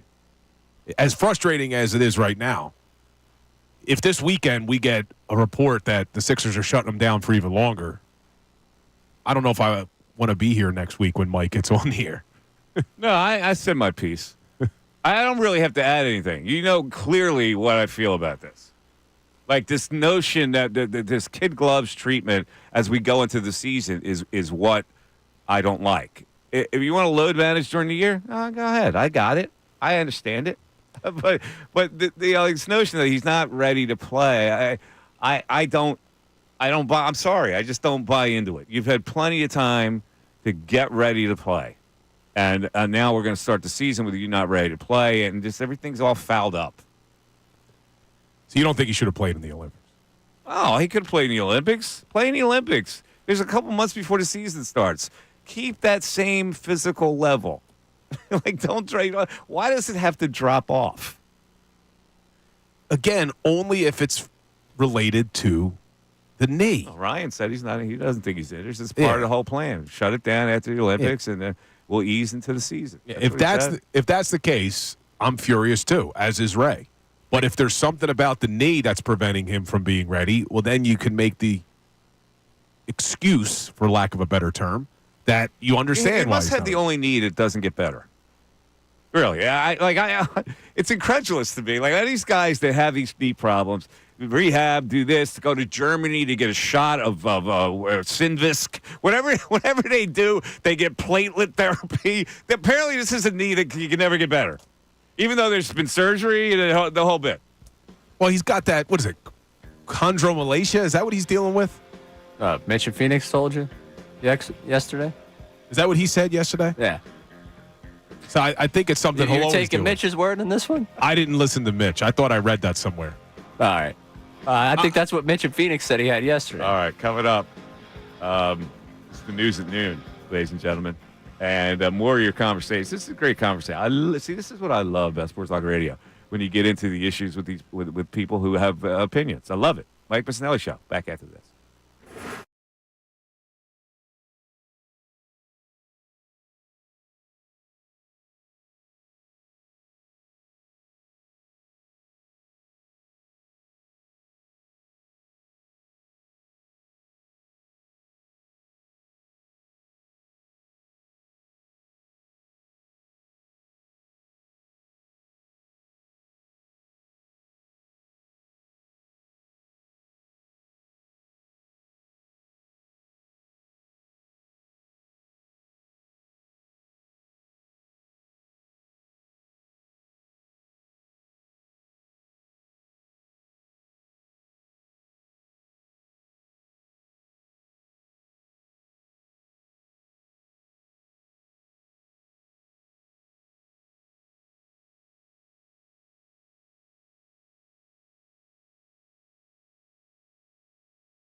Your lunch plans today. I wish I had some Popeyes wings. I'm going to talk about them a little later. I don't have any. Wait, they still haven't delivered us wings. Yeah, and here's the beauty about the media in general. The media in general cannot resist free food on any level, including Ray. Especially me. Yeah. So this company occasionally we have relationships with the corporate food providers, and so every now and then you'll get an email saying that that today was Red Robin dropped off donuts and tater tots in the lunchroom. Now, if you don't run, not walk, to that area where these are, you got ugats, as we say. Yeah, so Ray ran. Did you get any? I did. Yes, I did. I want to be clear on this one, though, because the email was 11:10. If you remember that break, I started playing you guys out. I read the number. I was very intent on us hitting that break as soon as we possibly and you could. were out. Yeah. Now, Bill and I just went for coffee, and I'm thinking, can't a brother get a donut? No, you're a little I need a naive. donut with some coffee at noon. We go over there. There were a few cold tater tots left. No I donuts. told you to. I said there's no chance there's a donut left. No Now, chance. The email was at 11:10. By 11:15, there were 2 donuts It's left. unbelievable. Food! Yeah, it's free. Like you've never eaten before in your life. People love free food. All right. Anyway, it's noon time. It is time, ladies and gentlemen, for the news at noon. There's a whole lot going on in this world. It's time to catch up. Here's the news at noon.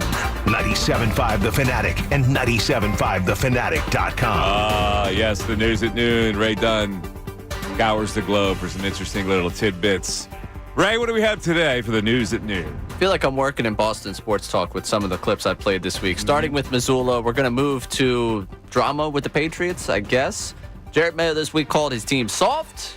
And the response here from Bill Belichick sounds just a tad bit salty. I think when you criticize your team publicly like that, it doesn't always go over well. Not every coach has their own style, and maybe sometimes that can be effective and all. But ultimately, I always felt like when a team played bad, that was my responsibility too. I mean, we might have had bad playing, but we had bad coaching that led to bad playing. So I think it's always best to kind of take a look at yourself and do what you can do to help the team, and then. If you have constructive criticism as a coach, that's your job. But I don't know. Last year the Patriots led the league in rushing defense yards per carry, number 1 in the league. This year they're 26th or whatever it is.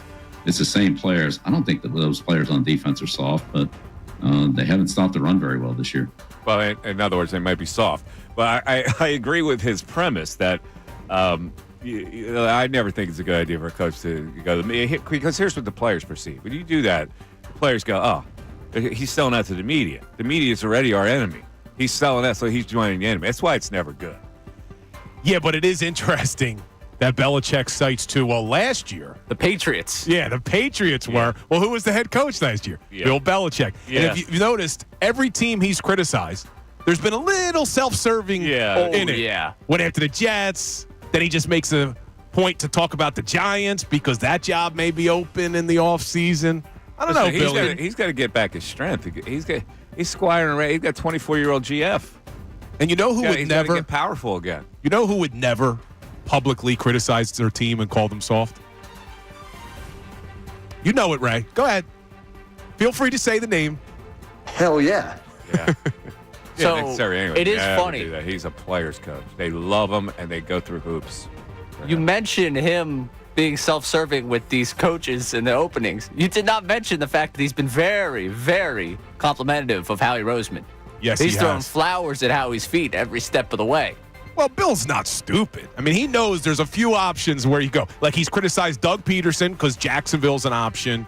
He's criticized the Jets just because he hates the owner there. Yeah.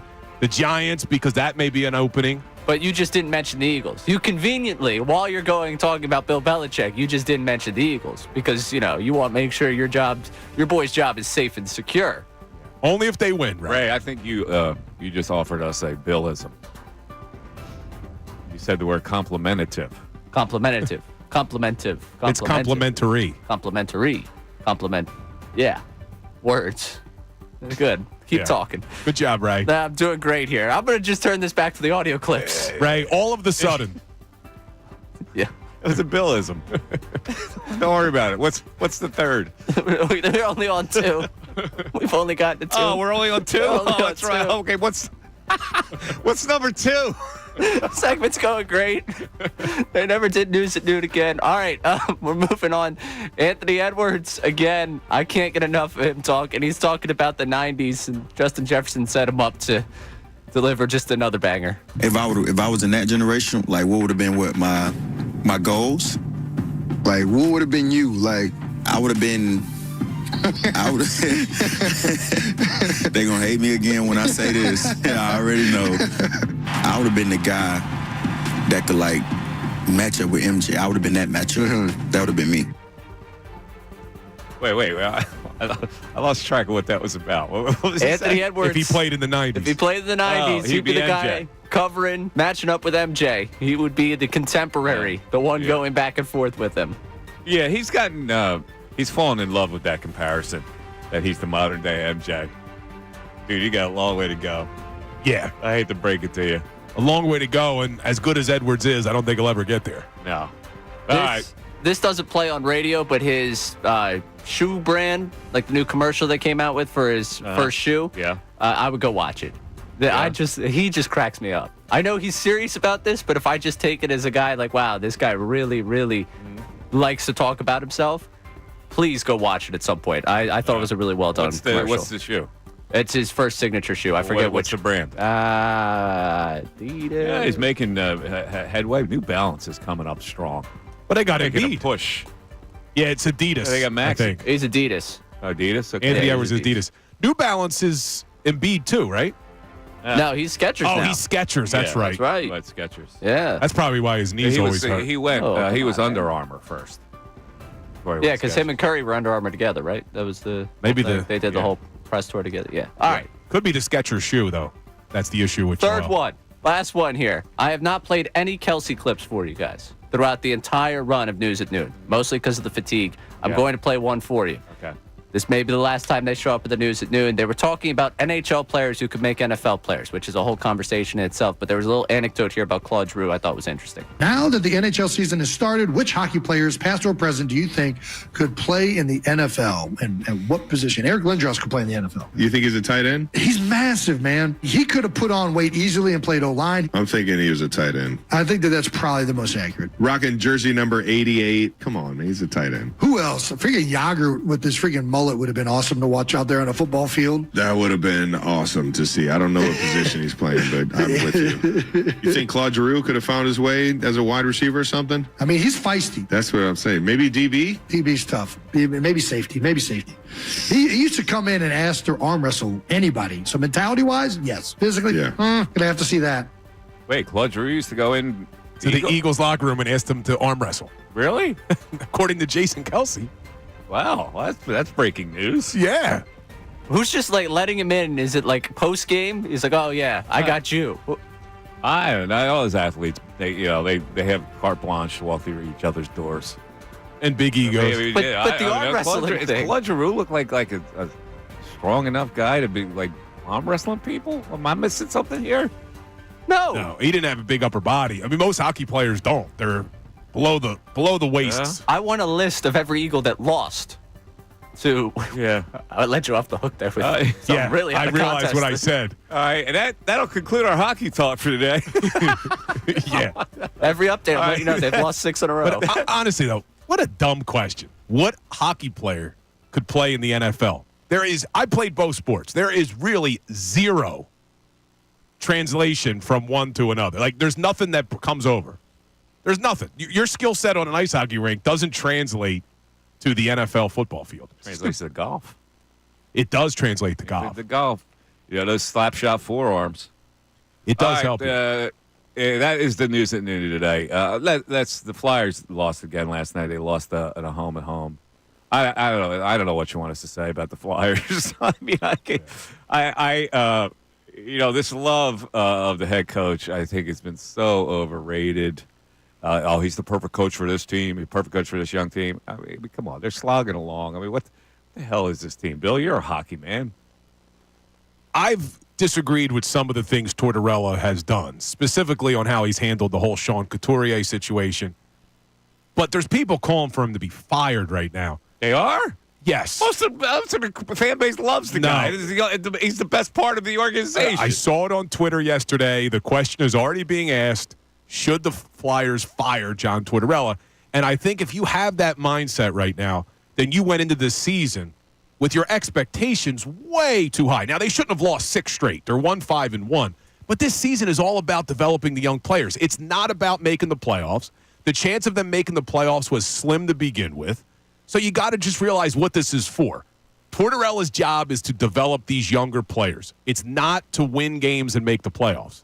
So even though it's ugly, and you talk about sucking the life out of the start of the season, Flyers fans were excited until about as soon as the puck dropped for one game. They have won just 3 of their last 18 games. Did that coincide with me broadcasting at the Flyers Carnival? Maybe. Could I be blamed for this? Potentially. But they have won just 3 of their last 18 dating back to last year. I know there's people on social media. You talk more about the Flyers. There's nothing to talk about, man. Beachcroft scored last night, though. Let's take a break. 610-632-0975. We're back with your calls after this. Tyro.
Situation. I've got a lot of tweets coming my way on my Twitter, which is MikeMiss25. The Devil's Greatest Advocate tweets in.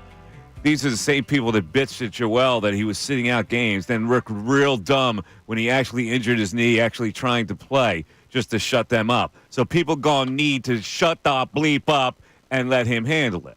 Now, there's another one I get. Says, number one, his knee was good enough to play in the Olympics. Number two, he was given a 3-year extension a month ago where he would need to undergo a physical. If his knee was screwed up, why grant an extension? And then there's someone who actually says that I think Embiid should just play home games because I don't want him banging his knees on the seat in front of him on the plane. Now, I don't, That's got to be sarcasm. I don't know if that's that's good. sarcasm or not, but I'm pretty sure that the NBA players have chartered flights that have to give them a lot of room Nope, that's my new take. on the plane. I'm going to co-sign that one. Only home games. Yeah. Now, I think he's being sarcastic, but I would like to see. Well, I asked them, so also good. Yeah, I would like to see the Sixers, though. If you're going to load manage Joel, have a little bit of a understanding for your fan base. Let's play him at home as much as possible. Yeah. Right? Now, my buddy Pat, who is a rabid Sixer and NBA fan, he texted me last night. He goes, "Yo, buddy." No, this morning, 9 a.m. "Yo, buddy. Crappy Sixers game last night." He used the word crappy.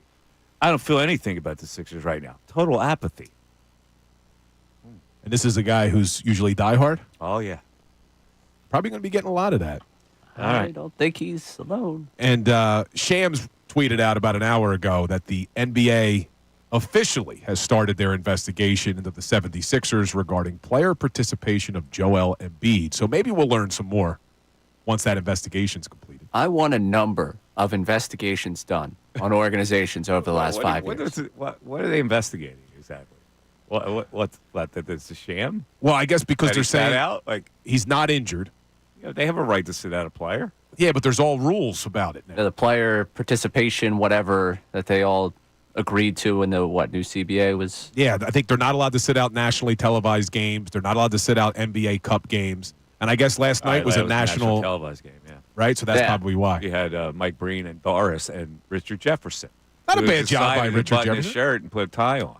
Not a bad job by him. And I think she was talking about you. To start the game, she said, man, sports talk radio in Philly I think she might have been listening. wasn't happy today. Yeah, I thought. Thank you, Doris. I immediately thought she was listening to Mike Thanks today. for tuning in, Doris. I appreciate it.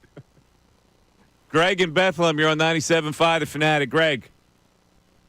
Hey, guys. Embiid had knee surgery with a meniscus, and, there's chronic pain related to that, but I think there's a personal responsibility to be in shape and do whatever rehab necessary to get back to play the opener. I just wonder from you guys, how much personal responsibility do you place on Embiid for this? I said it earlier. I place a lot of it. If he wanted to play, he would have played. There's no question in my mind that he could have. Like, they want to be cautious with him. He buys right into it. And he's no. I can't. I'm ready for the opener. We're good. He could have easily played. Yeah, I mean, unfortunately, he's going to have chronic pain for the rest of his life. He's buying into his own narrative, which is he's already talking himself out of playing, and that's my problem. He's already putting it out there. I'm not going to play back-to-backs the rest of my career. Woe is me. And let me tell you something about a meniscus surgery, because I've had it. A meniscus surgery is supposed to fix things. Okay? It's supposed to make you healthier. It's fixed. Right. All right? You rehab it afterwards. You go through PT a whole bit. It's supposed to be fixed. Yeah, well, it never gets back to normal. I mean, Why not? Of course it gets back to normal. That's why you fix it. Now, maybe he's got degenerative knees. I get that. Arthritic knees. I get that whole thing. And you got to manage that. But as far as this, let's rehab it to the point where you can. How many people do you see get injured in rehab and come back? Well, this guy's not supposed to come back, Greg? You can come back. You just have to tolerate the pain. But, I mean, why should there be pain? Well, in a meniscus surgery, there shouldn't be any pain once you fix it. Well, what they do is they go in and trim away. Yeah, I know what they do. I had it done. Have you had meniscus surgery? Well, yeah. Okay. Are you still feeling pain? Yeah. Okay. Are you a professional athlete that has a trainer 24/7 that rehabs you? Well, that's ridiculous, but no. Okay. Well, that's the point. They do. Well, it doesn't get back to normal, is my point. Oh, it doesn't get back to normal for you. You're a middle-aged guy, for Christ's sake. This guy's an athlete who has trainers around him. Who's 7 feet tall. But that, I mean, he is. He's 7 feet, 280. So what? And under a little bit of pressure out there on the court. Oh, my God. Oh, Ray. Okay. Mike's going to direct his anger towards Ray. I get it. I get the pace of the league. I get it that it's really difficult to get up and down. I get all that. But it's like this guy is never fixed. I just find it hard to believe that the rehab process would have no effect on him. No positive effect. So I'm taking this independent of him not being there for the opener, because we all have at this point agreed upon that we want him out there. We talk all the time. At his size, he shouldn't be able to do the things he does. His body is having the reaction to being at his size. He shouldn't be able to do the things that he does. Like, I think, unfortunately, what we've realized through the Embiid experience is the incredible ability he has also comes with the price of his health. Okay. Well, then if you're 280, you have a responsibility to get down to 250 to put less load on your pins. Now, I'm not a doctor, but I can play one here in this particular situation, that you're going to be able to negotiate and manage it better at a lighter weight. They're telling me he's not light enough. Why not? I'm like Al Pacino here all of a sudden. Why not? That was a really good Facebook test. That was a pretty good Al Pacino right there. Thought Al Pacino was yelling at me. All right. Let's take a break. I need a break for this. You two are making me. Yeah, at least we'll do some Eagles talk coming up. Brian Westbrook. I'm going to ask Brian Westbrook how he feels about Embiid. He's had knee problems. He's a little shorter than Joel. Brian Westbrook's legs right now look like parentheses. 610-632-0975. The Mike Missanelli Show continues.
Mike Missanelli Show, 97.5 The Fanatic. The Eagles do play a game, and we're all really consumed right now with the Sixers. I get it, but this is a pretty important game for the Philadelphia Eagles, and we'll see. This is really the first test in 3 games they will have played. They beat 2 teams that they should have beaten, and now the Cincinnati Bengals. So let's get some insight on this team. I haven't talked to my man for a really long time, so it is a privilege that he is joining us today. He, of course, is the great number 36. He's on the Comcast Business Hotline.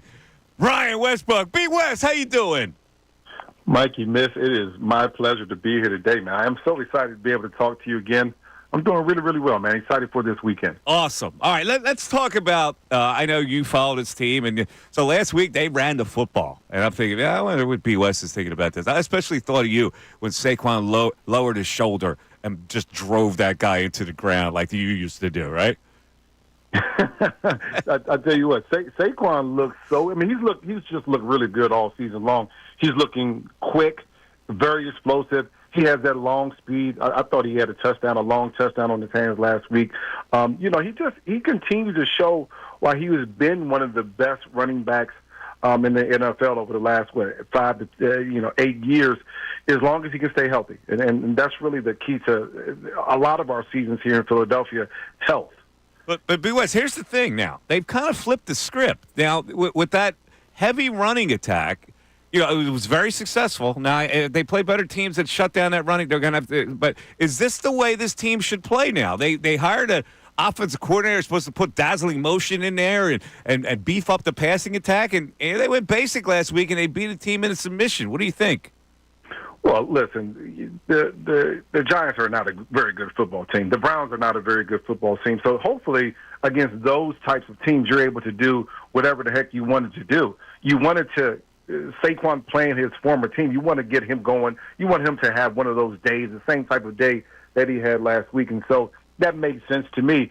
But what I think the key for Kellen Moore in this offense is to not put Jalen Hurts in situations where he has to carry the team by himself.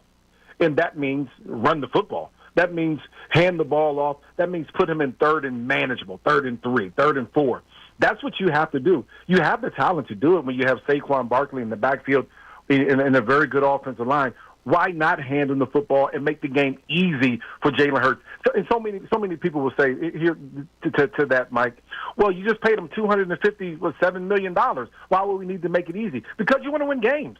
That's it. You want to win football games, make it easy on your quarterback, and Jalen Hurts will begin to look much, much better when you have a running game like with Saquon. Yeah, and that played out last week because he hit a couple of big passes, explosive plays, but probably because they were running the football and set that up. In the past, he has made dangerous throws where he's trying to, go long and go for a big explosive play when the timing is not right for that. Is that what you see?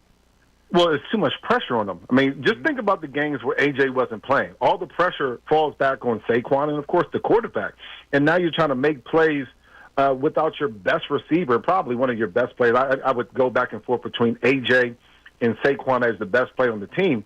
But your quarterback's trying to make plays because, your best player, and A.J. Brown, is not there. And so that just didn't work out. When you have A.J. Brown on the field, you have a guy that's faster than most DBs. You have a guy that's bigger and more physical than most DBs. That makes it much easier for the quarterback to complete passes. That changes the game when you have them in the lineup. And so, of course, you don't have to throw the ball as much because Saquon was going off these last couple of weeks. There will be a game where the running game gets stopped. Now your quarterback is going to have to lean on his ability to pass the ball. That's when these little short passes that turn into long passes to A.J. Brown, that's when you get Devontae Smith involved in the game. That's when you have to start throwing the football. And Jalen Hurts is going to have to be good in those games. We're talking to Brian Westbrook, the great number 36. Brian, I got to ask you about this the Serianni controversy that went over the last couple of weeks. It was a hot topic, and everybody nationally was talking about it, that what kind of a coach is this with this immaturity? He's getting involved in sideline beefs with fans, and then he brought the kids in, and people were saying, no, it's a shield from the tough questions. How did you process all that? Usually those are conversations when you're not winning, right? You just want a doggone game. Everyone knows it's hard to win in the NFL. And everyone wants to know, well, what does Nick Serianni do? He doesn't call the offense, doesn't call special teams or defense. He is the manager of this football team. And so it's easy to pick on Nick Sirianni for everything he does. And listen, I would not have been the coach that is yelling at the fans, but that's Nick Sirianni. You know, I'm much more stoic than that. Andy Reid is much more stoic than that. He's not doing that. I'm not bringing my kids into work, into the studio either. But that's Nick Sirianni. And there's a reason why they hired Nick Sirianni. So I don't think Howie was surprised. I don't think Jeffrey Lurie was surprised. There's a reason why they hired him, because of things like this. They want that youthful exuberance, that fun-loving type of feel, the type of coach that's not going to put pressure on Howie to get him out of the way. That's Nick Sirianni. All these things line up with the type of guy that they wanted here. And now he has to go win games. And if he can win games, all these other things, they get swept. They melt away. Yeah, but how does that play with players? Like, you know, because I look at players and they go, these are professional people. Right. Do they eye roll that kind of stuff? Like, how does that resonate in the locker room? Well, I would certainly, me personally, I would eye roll it. But remember, you have 53 personalities in that locker room. So to me, all that coach gimmicky stuff, I don't want to hear any of that. All I want to know is the things that can help make me be a better player and help us win games. All the other stuff outside of that, and that could be a coach, that could be other players. That didn't matter to me. But there are some guys in the locker room, Mike, that they get excited about that. They get hyped up by the coach doing those types of things. So as a coach, you have to speak to guys like myself and just leave them alone, give them the information so they can go do their job. And there's other guys that you have to speak to by doing stuff like Nick Sirianni did. And so, you know, remember, you got 53 guys on the team. Some guys are going to love it. Some guys are just it's really not their thing. But you got to speak to them all to be able to be successful in the NFL. Yeah, so this is like, I started talking about this a little bit, the concept of NFL players playing for a coach. And you know, from my experience, and I think you kind of defined that, it's like, you show me a game plan to win, I'll take care of my own business. Do NFL players actually play for a coach? That's a concept that is truly developed after a game, right? I mean, if you're playing for a coach, I'll give you an example. When I was in San Francisco, and of course I wasn't a coach, I was a player, but the guys wanted to beat, we played the Eagles that year. We wanted to beat the Eagles. Oh, we're going to do it for Brian Westbrook. I got in the game for maybe 3 plays, so it really didn't matter. And I didn't really know those guys anyway. We wanted to win, but, you know, of course, in theory, we're saying it's for Brian Westbrook or for the head coach. But I want to win because I want to be good at my job. I want to make money next year. I want to do the things that matter. I want to win because winning is what I worked all doggone week for. Now, of course, after the game, it feels good to be able to say we won this for Nick, or, you know, Nick is doing this for us. But again, as players, that's not the number one thing. The number one thing for players is job protection. The number one thing is not to put anything on tape that you don't want to see on Monday and Tuesday. But the most important is find a way to win. And, of course, I can say whatever to the media. That's just part of the game. I got to play the game in the media too, right? I can say whatever. But, you know, for winning for the coach or for other players, it sounds good, and that's some kind of a talking point, a rallying cry. But at the end of the day, we got 3 downs to get a first down, and my job is to try to get 10 yards in between those 3 downs. You guys are professional. That's why I think my point. When you're a professional, it's a little different. And to that note, I just want to talk about a quarterback in a huddle. That, you know, you've been in many huddles. You played for a guy who had the exact opposite personality that Jalen Hurts does. Jalen Hurts is stoic to the point of almost being weird, like robotic. Donovan was goofy. Like the way a quarterback presents himself in the huddle, does it matter? It doesn't matter as much as long as everyone respects him. I think everybody in that locker room respects Jalen, right? One of the things that when you look at guys like Nick Foles, right, everyone respected him, but guys kind of wanted to be around Nick. I mean, he was funny and goofy. Like, you know, he was one of the guys, right? In a way, Donovan was one of the guys, you know, sometimes people, you know, he pushed off some people, but he was one of the guys. I want my quarterback not to be this lone wolf that no one wants to be around. That's what happened to Carson Wentz at the end. No one wanted to be around him. I think that there are people in that locker room that respect everything that Jalen has done. They respect how he goes about his business. I also think that they probably want him to be a little bit more I don't want to say friendly, but they a little bit more teamy. Like, I want you to be, one of these guys that everybody wants to be around. And I don't know that he accepts everybody in that same type of way. Which I think that's what we feel as far as the media goes. We kind of feel that, like, oh, Jalen kind of pushes people off just a little bit. But with that, I still think everybody in that locker room respects him and respects the talent that he brings to the football field. Brian, let me ask you something. You're one of the best punt returners I've ever seen. But outside of your rookie season, they only let you do it sporadically. Well, now we're dealing with something similar with Cooper DeJean. The guy looks like he's a great punt returner, and Vic Fangio has said he's not happy that they're necessarily letting him do that. I mean, how do you balance that? Well, if you need Cooper DeJean to be your best nickel player, to stop the opposing slot, to do all these different things on the defensive side of the ball, and you can't afford to allow him to be out. And we saw some things with Maddox early on in the season where he just was getting beat. We can't afford that. If Vic Fangio wants to go out there and run a four-man front and allow guys to cover on the back end, and we've been successful doing that, why would you ever want one of those important pieces and Cooper DeJean to ever be liable for injury at any point returning a punt? So I certainly understand that. I remember offensively, they didn't want me to return punts. John Harbaugh certainly did, because I was one of the more explosive players. And so there's always going to be some conflict between guys that play both a regular position, either offense or defense, and special teams. But if you're a high level on either one of those things, then maybe there's a chance where he plays obviously primarily defense. But in special situations where you need a return, that's when you put Cooper DeJean back there. When the guys are punting from the 50, the likelihood of a return is very, very low. Throw somebody else in there, allow them to fair catch it, and get on. But if there's a kick from the 20 where you're going to get some room to return the ball, and if he's your best returner, then you got to put your guy back there, because that changes the course of an offensive game. Starting from the 40 versus starting from the 20, your ability to have success is totally different. So that's why you want to get that extra 20, 30 yards by having Cooper DeJean back there. Or when you're 2-3 and you're losing to the Giants in 2003.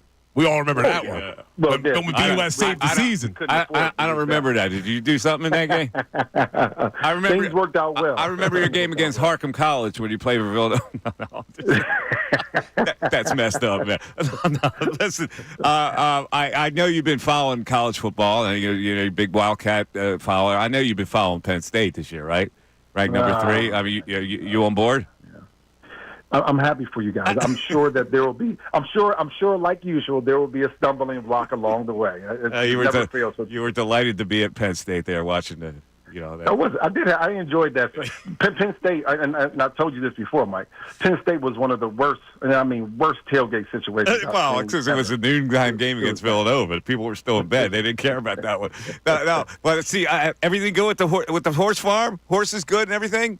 The horses are good. We got 2 young horses that are doing really, really well. We have 2 2-year-olds that are doing great in training. We're going to be sending them off to some shows earlier next year. And so we're super excited. Everything is going good. I'm excited about our 76ers. Obviously disappointed the way that things are turning out early in the season. But everything on the horse farm is good.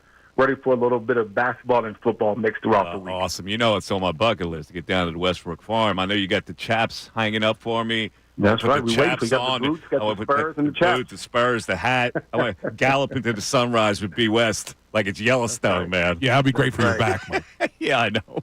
B. West, always a pleasure, man. Stay good.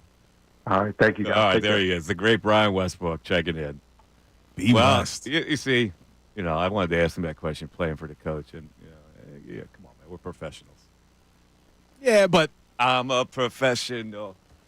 He played. He's talking about how stoic Andy Reid was. A lot different personality than Nick Sirianni. Yeah, they're all different. So are quarterbacks. Don McNabb probably told bad dad jokes in the huddle.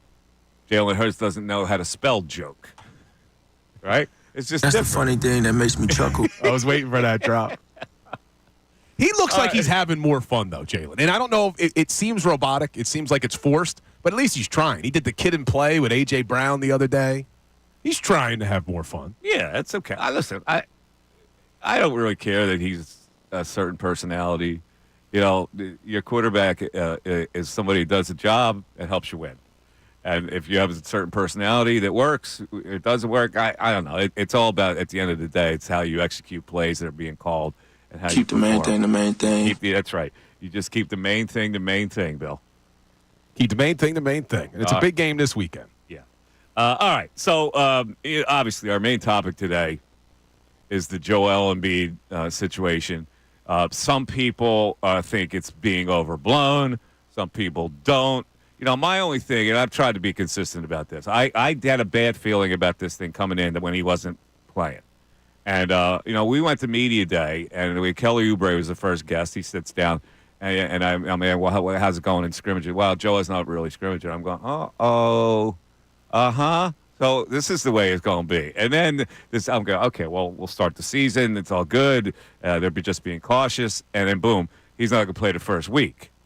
And I just don't like the narrative where we're introducing the concept of him being saved rather than developing with a new unit to be a really good team.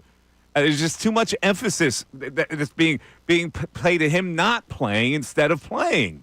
I don't like it, Bill. It bugs me. Does it? I couldn't tell. I couldn't tell. That totally bugs me. I want this. I want to be prepared for a season where you think that you can be a contender. And I don't want the season diluted that way where we're going through this nonsense again on saving him for the playoffs. It is possible to play early and still be efficient in the playoffs like everybody else does. And as frustrating as it is right now, assuming that it's only the first week of the season, all of that can still happen. Because I still truly believe, again, assuming Paul George is healthy, that this is the best team they've ever put around Joel. I think it's better than the team that lost to the Raptors way back in 2019. I think this is the best team they've ever put around him. So assuming that he comes back, it's only a week thing. As frustrating as it is right now where we're sitting here and we're pounding our fist on the table, he should have been ready. You're right. But everything's still in front of this team. See, this is what I know is going to happen. And this is why, when Morey loads up on older players, I get it that he respects their ability. But it's like, okay, now you got to just try to survive through a season. Now, Paul George is going to miss 25 games probably, and Embiid's going to miss those kind of games.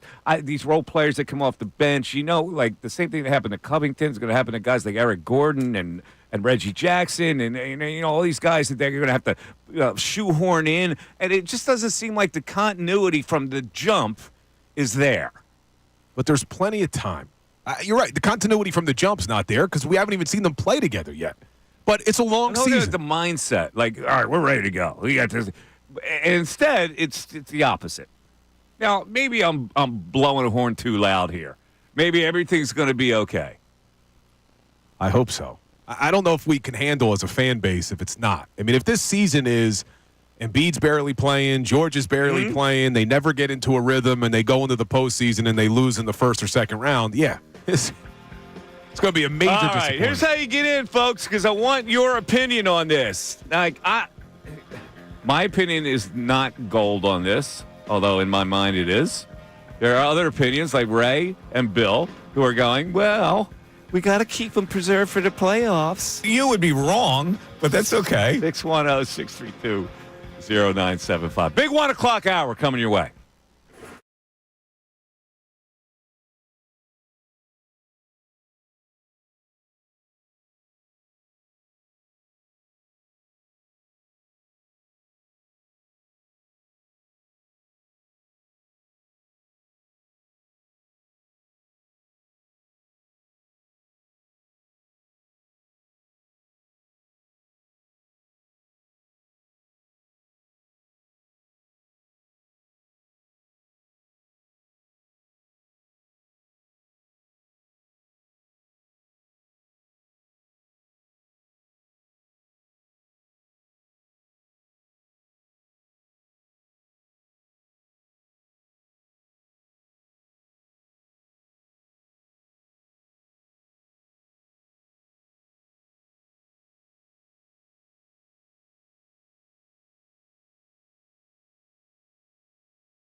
In court. This is what bugs me about this whole thing. Because Joel Embiid has bought into, in fact, I think maybe has this situation that he's not ready to play. And that's what disturbs me more than anything. He's buying into the whole thing that I'm not ready to play, and it's not important for me to play.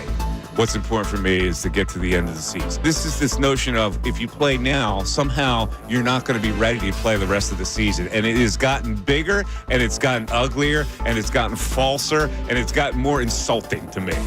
Mike and Bill have been pleading their cases. Just don't know how much of this is on Joel. That's where I kind of disagree. I don't know if this is the organization isn't it on Joel? telling him. Why isn't it on Joel? When you have a personal responsibility for going from one entity where you trained to the upcoming entity where you're supposed to be in premier. That's your job. Is there any possibility where it was the Sixers organization who said, look, Joel, we want you to shut things down. We're going to ramp you up when you get here, but you're not playing the first week of the season. I mean, do you think the organization was involved in this decision? What does that mean? Shut you down. You're a professional athlete. The Mike Missanelli Show Holding Court is brought to you by Grunko Law, your law firm when you need help because of an injury. We treat every case like it's Dallas week. Pray for peace, prepare for trial. Now back to Mike Missanelli on 97.5 The Fanatic and 97.5thefanatic.com. And what I mean by that shut you down principle is that the player can always say, I'm ready. I'm good. Good.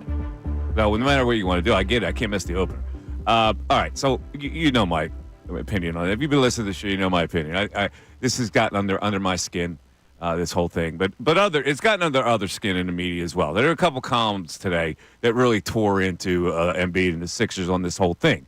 And one was by Marcus Hayes, and whether you like him or not, he creates a pretty interesting story when he quotes Nick Nurse as saying, why isn't he ready to play? And Nick says he's lost some weight. And on top of that, they say he's still not light enough. So he writes, what in holy hell does that mean? It means that Joel Embiid showed up out of shape again. He showed up out of shape despite playing in the Olympics. He showed up out of shape despite getting a $193 million contract extension last month. Immediately afterward, he announced that he does not expect to play on consecutive nights ever again. And the point that he makes is there's no reason Embiid can't be ready to play the season opener at home and still be healthy for the postseason, and any argument to the contrary is ridiculous. I totally agree with it. Now we go to another column. What matters is the tone that the Sixers have set for themselves, and this is where I plug into this immensely, because you have to be ready to start a season with some kind of a purpose that you're a viable contender. So what matters is the tone the Sixers have set up for themselves. Everything was supposed to feel new, fresh, exciting, laden with potential. You looked out on the court, you saw different faces, different names, different numbers. Even in the defeat last night, you couldn't help but acknowledge the legitimacy of the roster the Sixers have assembled. And yet, we start this season with the same uncertainty as in previous seasons. And it's gotten under my skin, Bill. Now, I'm not going to yell in this hour. I'm going to be calm because I want people to come in with their viewpoint as well. And here's how you get in, 610-632-0975. Do you notice the calmness in my voice over this? Well, that I'm not yelling my opposition to this whole thing. I'm calmly explaining it. Well, you may yell because I do disagree with one premise to your thought and to Marcus Hayes' thought, and David Murphy was who you were just reading in the second article. It's possible, though, in this situation, as unhappy as I am that he wasn't in shape, it's possible that this is more than just him not being in shape and could be due to the structural damage in his knee that he hurt last year. And you could be upset that maybe he shouldn't have played in the Olympics or maybe he shouldn't have come back. But for whatever reason, we're just assuming he showed up out of shape and that's it. And the sentence ends. Well, no, maybe he showed up out of shape because it was due to structural damage in his knee and he was told you can't do X, Y, and Z and we're going to ramp you up and you'll be ready second week, third week, whenever it is. If it's related to the injury, it's hard to be frustrated. If it's related to the injury, then I don't agree with you or David Murphy or Marcus Hayes. If it was just simply Joel didn't do anything for the last couple of months, there's no reason for it, his knee was fine, well, yeah, let's lose our minds over it. But we still don't know. We haven't gotten answers to why he wasn't ready. You going to yell? No. Not going to yell. I mean, there's a presumption out there that you can't possibly rehab. That you can never actually rehab yourself to the point where you're in shape, where you lose 30 pounds, where it's not going to be as much stress on the knee. Because I've seen many times before when he was 280 and he comes off of like a respite for injury or whatever, and he drops 50 on you. I've seen it before, right? So this notion of, well, you got to ramp you up. I don't understand why you have to ramp somebody up who just played in the Olympics, just signed a contract extension where they examine his knee, the whole bit. Got 2 months to prepare yourself to stay in shape as you come into the season. Know you have to come in at a certain weight, and you don't do that. I have no tolerance for that anymore. Sorry. Yeah, but you said you don't understand how you could have to ramp someone up who just played in the Olympics. Mm-hmm. And my response to that is it could be because he played in the Olympics. And we could debate whether he should have played in it or not, but him playing in the Olympics could have been the reason why all of this was set back. Because now what the Olympics end in August? Right, beginning of August. Yeah. So the Olympics end in August. Maybe the trainers, the medical staff have said, look, this is what we're going to do because you were not supposed to be playing basketball till the middle of August, where normally a normal offseason would have been longer. Why haven't the Sixers said just that? Because then I think if they would have said that, now the whole narrative is he shouldn't have played. Why did he play? Why did they let him play? They can't possibly be getting away with this flimsy stuff. What are we, idiots? Really? Well, this doesn't make sense. Would we be ready to process the truth more than this nonsense? No, but I think they like us doing this runaround. Yeah, I mean, we have no clear answer. This exercise right here for them is, well, you guys keep fighting over it. We'll just keep the truth from you. They got like dangling over us a little bit right now. Like they have the truth. We don't have it. Bill, I want you to have someone cut this for you because I might not say it again for a long, especially in football season. I think you brought up something really interesting earlier when you said about this team and the idea that maybe post-Olympics, they put this timeline together. And the idea, like, I know Mike's response says you got to be ready to go out there and, you know, the player has to say, you know what, I want to go out there and play. But I'm interested if part of the reason why they're not being so forthcoming with this is this was okay, he got here, and like you say, Mike, permissive with what happens. But if they put this timeline together, the lack of urgency for, like, I don't know, opening night with Paul George, Tyrese Maxey, and opening night just in general for a game that counts as 1 year 82 is wild to me, but not something I could see off base with the way they operate. Okay. All right. Now, for Embiid's part, I just he does the diva act every now and then. I hate it when he buys into his own woe is me, and he does that a lot. He buys into the woe is me all the time, and he bought into it early. Oh, you know, I'll play back-to-backs for the rest of my career. You're buying into your woe is me. Why do you have to say something like that? Say, I'm going to try to play as many games as I can. If during the course of the season I want to keep a man in back-to-backs, then do it. Don't buy into the woe is me. Don't buy into your fallacies already. That's all. Don't I have a right to as a follower of the team? Don't I deserve that much at least? Yeah, you didn't like he said, I guess I'm never going to play back-to-back. Yeah, you're buying into the woe is me. He buys into it all the time. He plays it up. I get it. He's a big man, and it's hard, the league, and going up and down, and the whole bit. I get it. I understand that whole thing. But I don't want to hear you buy into it all the time.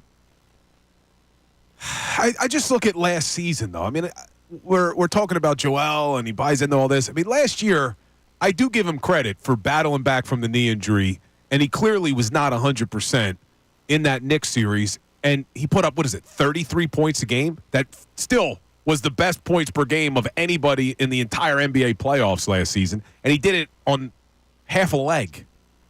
So, yeah, does he buy into it sometimes? Sure. But he also battled back for the team last year, even though you knew they really had no chance. They had a chance to beat the Knicks, but they weren't beating the Celtics last year. So I give Embiid credit for fighting through that to play in the playoffs. And he played well. The reason they lost to the Knicks, because there's still people out there, oh, well, he chokes in the playoffs. The reason they lost to the Knicks had nothing to do with Joel Embiid. Joel Embiid did everything he could possibly do. It was when he was off the court. They had B-ball Paul in there, and they couldn't stop the bleed. So I give him credit there. Good score, too. Which, last night, without Embiid, offense looked as it looks without Joel Embiid. True, but Not was also without Paul George. Yeah, no, So I got you got to hope that when George plays and Embiid doesn't, you at least have someone else that can create their own shot. They can provide some offense. I just checked the calendar, though, last night with that game. I was like, yeah, okay, this is a different year. Because it's like, oh, yeah, watch What that. was Andre Drummond doing it in a position where he had to launch 2 long jumpers? What is that? I joked about it in the preseason with the threes. How could you possibly be in a position on the floor where the ball rotates to you and you're going to take that shot? Come on, dude. How could you be such a terrible shooter, too, though? Well, he's not a shooter. What's he doing on that spot in the floor? But, I mean, come on. I get it. He's a big man. He's not known for his shooting. But when your job in the NBA is to just basically have a basketball in your hand at all times, you can't develop. And this is what always bothered me about Ben Simmons. You can't develop some sort of shot when every single day you're on a court.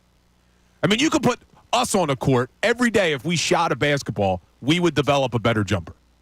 Well, he's not shooting. He's not practicing that. Damian Lillard can shoot a little bit, though. Yeah, he looked good last night. He smoked that last night. All right, 610-632-0975. Mike Missanelli Show. We're going to go to the text board after this as well. Back after this.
17.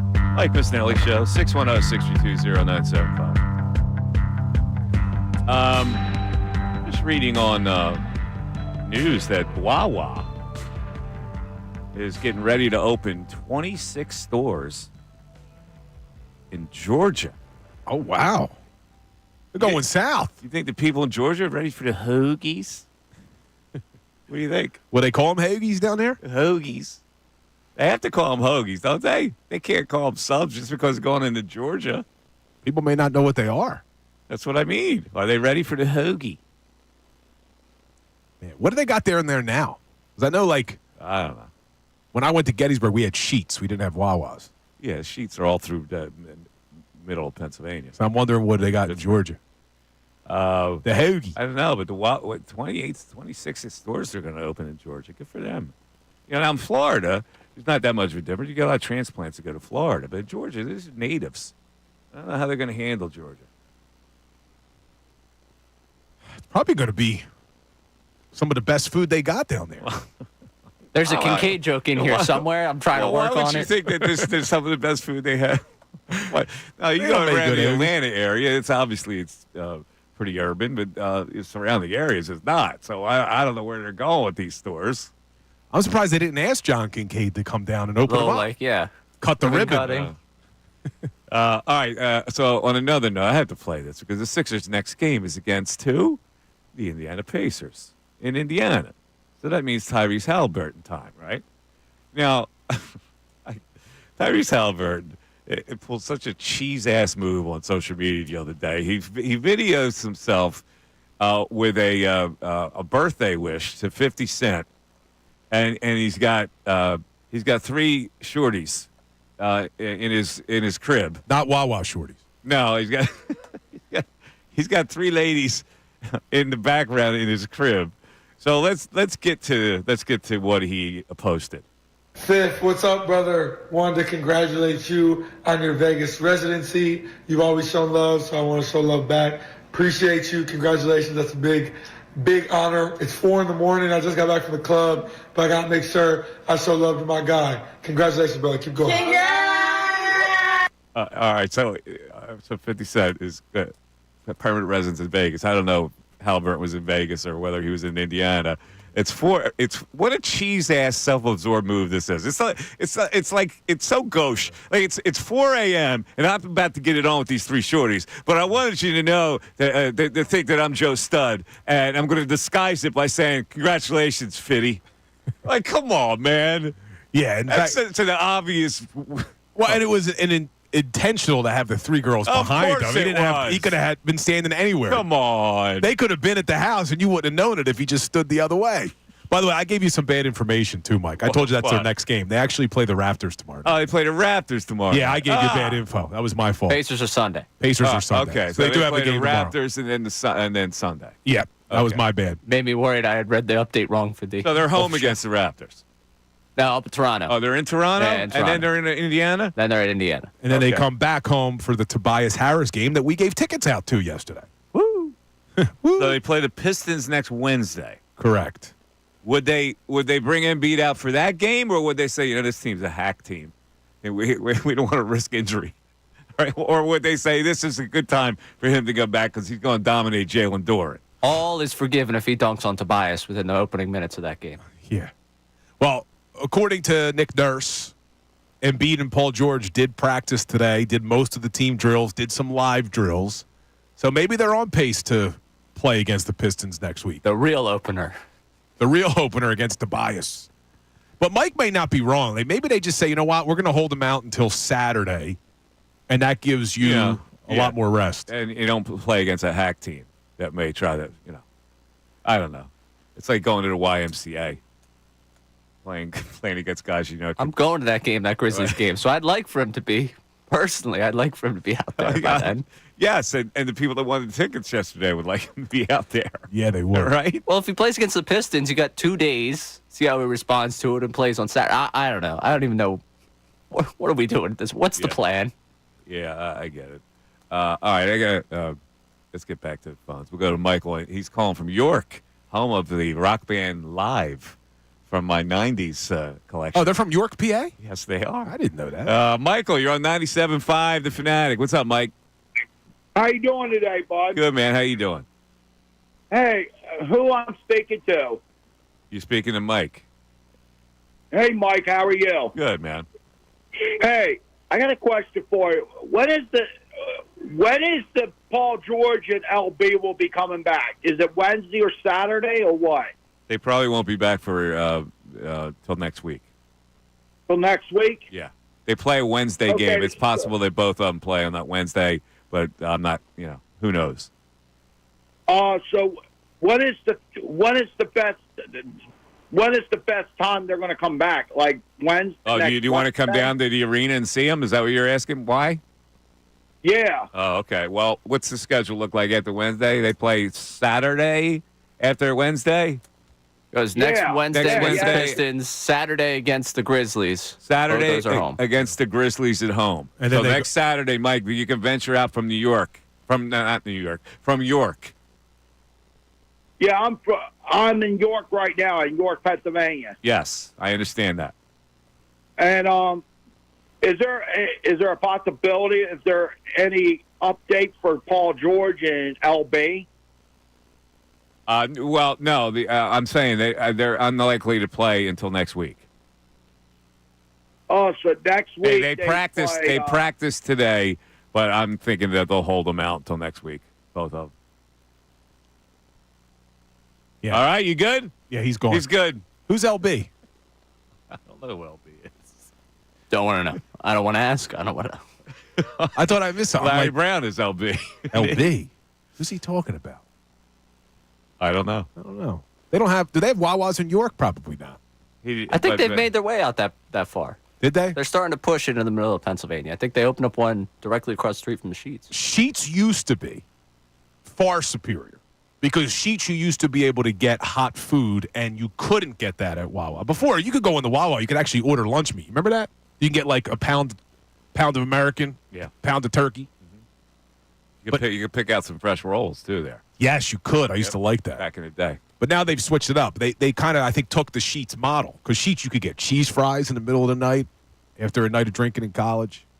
Pretty good. Oh, look at this party guy. When I was your age. Dude, Gettysburg it's like going to the Copacabana. They're going with Sheets at late at night in Gettysburg. Yeah, there's not much, for, man. for these lunkheads. There was Gettysburg not much. College. There was not much to do in Gettysburg outside of the battlefields. When you walked in, did they do the B-I-L-L-Y? No, not at G-Burg. Hey guys, want to go down to Sheets? Every night. That was every night. Oh, we're going down to Sheets? Dude, you're kidding, but you're not. Because when we wanted to go to Taco Bell, it was a huge adventure. It was 30 minutes away. So we'd all load in the car and be like, yo, you guys want to go to Taco Bell today? And that was like a big day out for us. Like, let's go 30 minutes away to Taco Bell. And we'll stop and ride go-karts on the way. Oh, my God. Not much going on at Gettysburg outside of fraternities. All right, folks. We're coming down home stretch. I want to hear from you at 610-632-0975. We're going to break, Ray. You got a text? You got an interesting text? I'm sure the text board's been lighting up today. We got right? some people. What do you got? We got some people checking in with the way they feel about this team right now. And, of course, Joel Embiid. I love Joel Embiid, but I 100% agree with Mike. Joel is most definitely the one to make the decision on if he can play or not. He should have focused exclusively on the season and not the Olympics. He's being paid to play for the Sixers to stay as healthy and as in shape as possible. I do think the organization is hiding an injury. It's the same thing every year with this guy, Sean from Levittown. Okay, Sean. Thank you for that. We appreciate it. We'll see. And by the way, I know people saying, well, isn't today who's a DB? And we just played it. It's Tyrese Halliburton. I now look at him in a different light. That's such a DB move. He wins it for today. Don't you think? I want to hear the song. Yeah, there it is. DB. Who's the DB? There it is. Tyrese Halliburton for posting that video with the three little ladies. It's 4 o'clock in the morning. I'm about to get it all. I want everybody to see it. 50, I think, was the one that posted it. I think he sent it to 50, and 50 put it on his story. 50 shared it to his story, but did Tyrese post it or just send it to 50? I think he sent it to him. See, if he just sent it to 50, that's okay. That's a half a DB then. That's okay. All right. But, He's never off the mind, I'm hook. not going to go down that path. Mike Missanelli Show continues.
o'clock hour is brought to you by Ferguson HVAC Line Conklin. Attention HVAC contractors for equipment, parts, and supplies for every heating and cooling job. Visit one of Ferguson's counter locations. Ben Salem, King of Prussia, Pennsauken, or Westchester. All right, I'm always scanning Twitter for interesting stuff. This has nothing to do with anything we're talking about. It's just a little venture. So there's a photo that was posted that was taped to a public a business restroom, to the tiles, I guess, within the stall. And it reads as follows. To the butthole who put mustard packs under the toilet rim. No, nothing in this world would give me more pleasure than finding out who you are, digging up your childhood pet, and beating you with its corpse. Somewhere between wiping mustard off my testicles and removing my now yellow boxers, I realized that this injustice could not go unsettled. For the rest of your life and in the most private moments, I know that the only thing preventing a dysfunctional veteran from waterboarding you with mustard is the knowledge of your existence. I hope you stub your toe every day for the rest of your life. Oh, man. What's wrong with hysterical. people? Who would care to take the time to put mustard on a toilet seat? Well, first of all, how would the mustard get on your person if it's underneath the toilet seat when you sit down? Packet. What? The packet. Yeah, the packet would explode, but how? Right. Oh, that's what he said. I guess you lift up the toilet seat, you put the packet, then you put the toilet seat back down. So the moment pressure goes on it, it explodes. Well, I know the pressure. Well, what I'm saying is that would explode to the sides and to the right. How would it get on your testicles?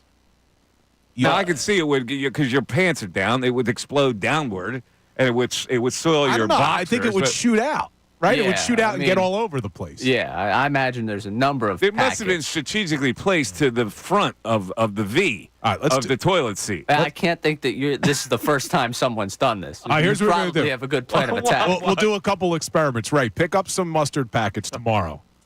We'll let you go to the bathroom. You come back and tell us what happened. All right. No, I'm good. See where it splatters. I'll pass. That was not on the other duties as a side. I've never heard of that one. Never heard of that prank. Yeah, but I don't understand people, though. How do you enjoy yourself? You don't even know if you got the person. We used to pull those pranks in the dorm room all the time with people. Like one time, one time I strung toilet paper down from the top of the door, outside the door, and lit it, and then knocked. And so when they opened the door, the air would suck it in. It was like flame coming towards them. It's dangerous. No, that was dangerous. That was out of line. Back in the day. Yeah. You could do crazy stuff. Yeah, we used to do some prank wars with sororities and stuff. I had my shampoo bottle sabotaged with Wesson oil. Oh, that once. Yeah, that's not fun. And I had to go to a frat rush party, right? So I'm primping up and I'm in the shower. And I remember the shampoo. Remember there was shampoo that was really popular back in the day. It was Herbal Essence, or there was Lemon Up. And the top of the Lemon Up, it had a lemon. Yeah. There was I remember Herbal there was Essence. a shampoo, That's still around. Herbal Essence still around. But Lemon Up, it was a lemon-smelling shampoo. So this is pretty cool shampoo. So, but it was clear. Like, you couldn't tell. Like, it was lemony. So they put Wesson oil in it. I couldn't tell that it was tainted. So I'm washing my hair. I'm getting those suds, right? So I go, man, it must have settled to the bottom. And I'm pouring more and more shampoo and getting more and more oily. Oh. That was rough. Nothing like a good prank, Craig. Yeah, I know. Especially when it's not you getting pranked. Yeah, no, when you pull the prank, it's great. The other side's not so fun. Let's go to Warren in Cherry Hill. Warren, you're on 97.5 The Fanatic. Warren. Afternoon, boys. What's up, Warren? We spoke the other day, and we were talking Embiid, and we were right on, except I wasn't telling you I don't like him. I wasn't saying he's no good. What this guy's done in the organization, he's held them hostage. That's the only explanation. And when somebody this morning was talking about, bad organization, hey, Mike, last 15 years, Colangelo, they've had a lot of stupid things happen in this organization. They draft Bridges, trade him for a stiff who never played. It's not one of the better franchises. They've already proved it. And to watch him this year, to know, I won't accept anything. Nobody's going to make me believe that they knew he wasn't starting the season. There's not a chance in the world this man gets on the court for an Olympic game. That's because it's just this stubborn, selfish stuff. He gets $60 million from the Sixers. That's who you owe. You owe the United States. You owe Cameron. You owe the Philadelphia Sixers. Yeah, but you're shortchanging his presence. Like, he's an MVP. No, his presence doesn't matter. They have not gone further than one. I get it, but there's no better alternative but to play with this guy to build a team that's good enough to win. What are you suggesting? That they're better off without him? I'm not suggesting. I'm just like the other day when I spoke to you. I'm done with them. I'll talk to you during the year, but they're not going to come in any higher. Why are you done with him now? Like, why? Why would you be done with him now? Mike, it's my heart. I feel funny going into this. When I'm a young kid, Ike Richmond, who owned the team, his father was my Hebrew teacher. And I've had the Sixers in my heart since I'm a 10-year-old kid. Yeah, but why are you bailing out now? You don't know how the season's going to turn. Because it's not fair weather. It's enough. We're stupid. We just accept anything the Sixers have said as, that's the truth. But that doesn't mean they can't do anything significant this year. Just because they've been a bad organization, blah, blah, blah. Every year is different. Okay, they're saying to you, now, they were misguided, thinking they could do it last year by adding a bunch of veteran role players that were supposed to help. That didn't work out. But now they're saying, okay, we're changing the landscape. We've added a third star. We've added depth pieces. We're still trying to win. Now, if you want to ruin that by your perception that they're a bad organization, that's just not fair. You really think they thought they could win last year? I think Morey did what he could do. You were handcuffed by the Harden stuff. Right. He tried to say, okay, our bench was bad. We're going to add reliable bench guys. But they were all older guys that broke down. So it was a faulty plan. Now, this year, adding Paul George, is it a faulty plan? I don't know. We'll see. He's 34. He's probably going to miss a lot of games because of injury. And to ignore that is to ignore reality. We'll see what happens. But you can't after what, like at the start of the season, go, I'm done with him. No, you're not. Why would you be done with him now? And if he plays next week and the team starts to look good, everybody will be back in. Well, maybe not everybody. I know a lot of people have checked out with the Sixers team. It's still going to be an interesting season. It's a long season. They're not a bad team. They should be one of the top 3 teams in the conference. So we'll just ride it out and see what happens. I'm just talking about right now. The current issue is bugging me because they're not ready to start the season. They're not. But how much longer do we have to wait for it? Hopefully not much longer. But I said something I've been saying. I said it earlier. I want your opinion on it. I said I think that this is the best team they've ever put around Embiid. Now, if you go back to the 2019 playoffs, they had, with Embiid, Ben Simmons, Tobias Harris, Jimmy Butler, J.J. Redick. Yeah, that's a better team. So I think that's the closest, but I still think this one can be better. You like that 2019 playoff team better? Yeah. Right? You agree with Mike, or you think this team could be better? The 5 you put on the floor to start the game, I feel better at 19. I still remain to be seen what will happen with this one. Yeah, who'd you have on the bench? Ennis, Scott, McConnell, Korkmaz, I think, was on that team. Yeah, you were rolling Monroe out there. And you brought in the 2 foreign guys. Boban? No, the shooters. No, Ilyasova and Bellinelli were the year before. Oh, it was? Yeah, they were 17, 18. I think 18 you had Korkmaz off the bench, Scott off the bench. And when Monroe came in that Raptors series, it was just curtains. They bullied him. The other team that I don't think is better than this team that you could maybe put up against it would be the 2022 team that had Harden, Maxey, Tobias, P.J. Tucker. And you had Bang Bang Yang coming off the bench. I like this team better. Bang, bang, George Niang. Bang, bang. You know what I think of Bang Bang? The minivan. Minivan, your sister. It was Mick Foley. What? Mick Foley was Cactus Jack. He used to say, bang, bang. Oh, you don't remember that? No. You weren't a wrestling guy, were you? No, I was back in the day. I lost the WWE when I was the Jimmy Superfly Snuka era was my era. Oh, that's going way back. Was Ravishing Rick Rude around back then? I love those guys. Ravishing Rick Rude was a freaking great character. When Ravishing Rick Rude would come out and say to the crowd, "For all you fat, out of shape, overweight sweat hogs, Those guys were keep your mouth shut when I take off my robe." Yeah, Ravishing Rick Rude was a classic. Yeah, he was funny. Rowdy Roddy was a classic. You know, That was an that's when it interesting funny. era. See, I fell in love with it then as a kid, but then I really liked the Attitude Era, as they call Oh, it. you did? You like the Attitude Era? Because I was in high school at the time, so I was all in on that stuff. Let's go to Sean in Illinois. Sean, you're on 97.5 The Fanatic. What's up, Sean? Just kind of want to get your opinion after listening to Brian Westbrook talk about Serianni, what your feelings are about him now, listening to a player that's respected in the organization and what he had to say about Serianni. Well, he said that some guys roll their eyes and some guys, connect to it. A guy like Brian Westbrook is probably a guy that rolls his eyes at a guy like Serianni. And then, I tried to reinforce, my notion has never been that they play for a head coach in the NFL. They're all professionals. I think he kind of confirmed that. You show me a game plan that wins, and this is how I'll follow you. But I'm not going to follow you because you're some demonstrative guy on the sidelines who's going to motivate me. I'm a professional. I get a paycheck at the end of the day. So, those days that the college coach revving you up are gone. That's the way I looked at it. Now, I could be wrong. Bill thinks an NFL coach does motivate professional players. I never saw that. I think a coach motivates players to create a good locker room environment is what I think when he talks about motivation. So I don't know. I'm a big Serianni fan. I know you're not. And tell me why you are, Sean. I am because of his past, his history, his record.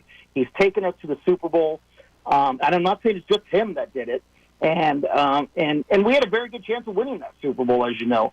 But last year, yes, we had a bad back end of the season. We made changes.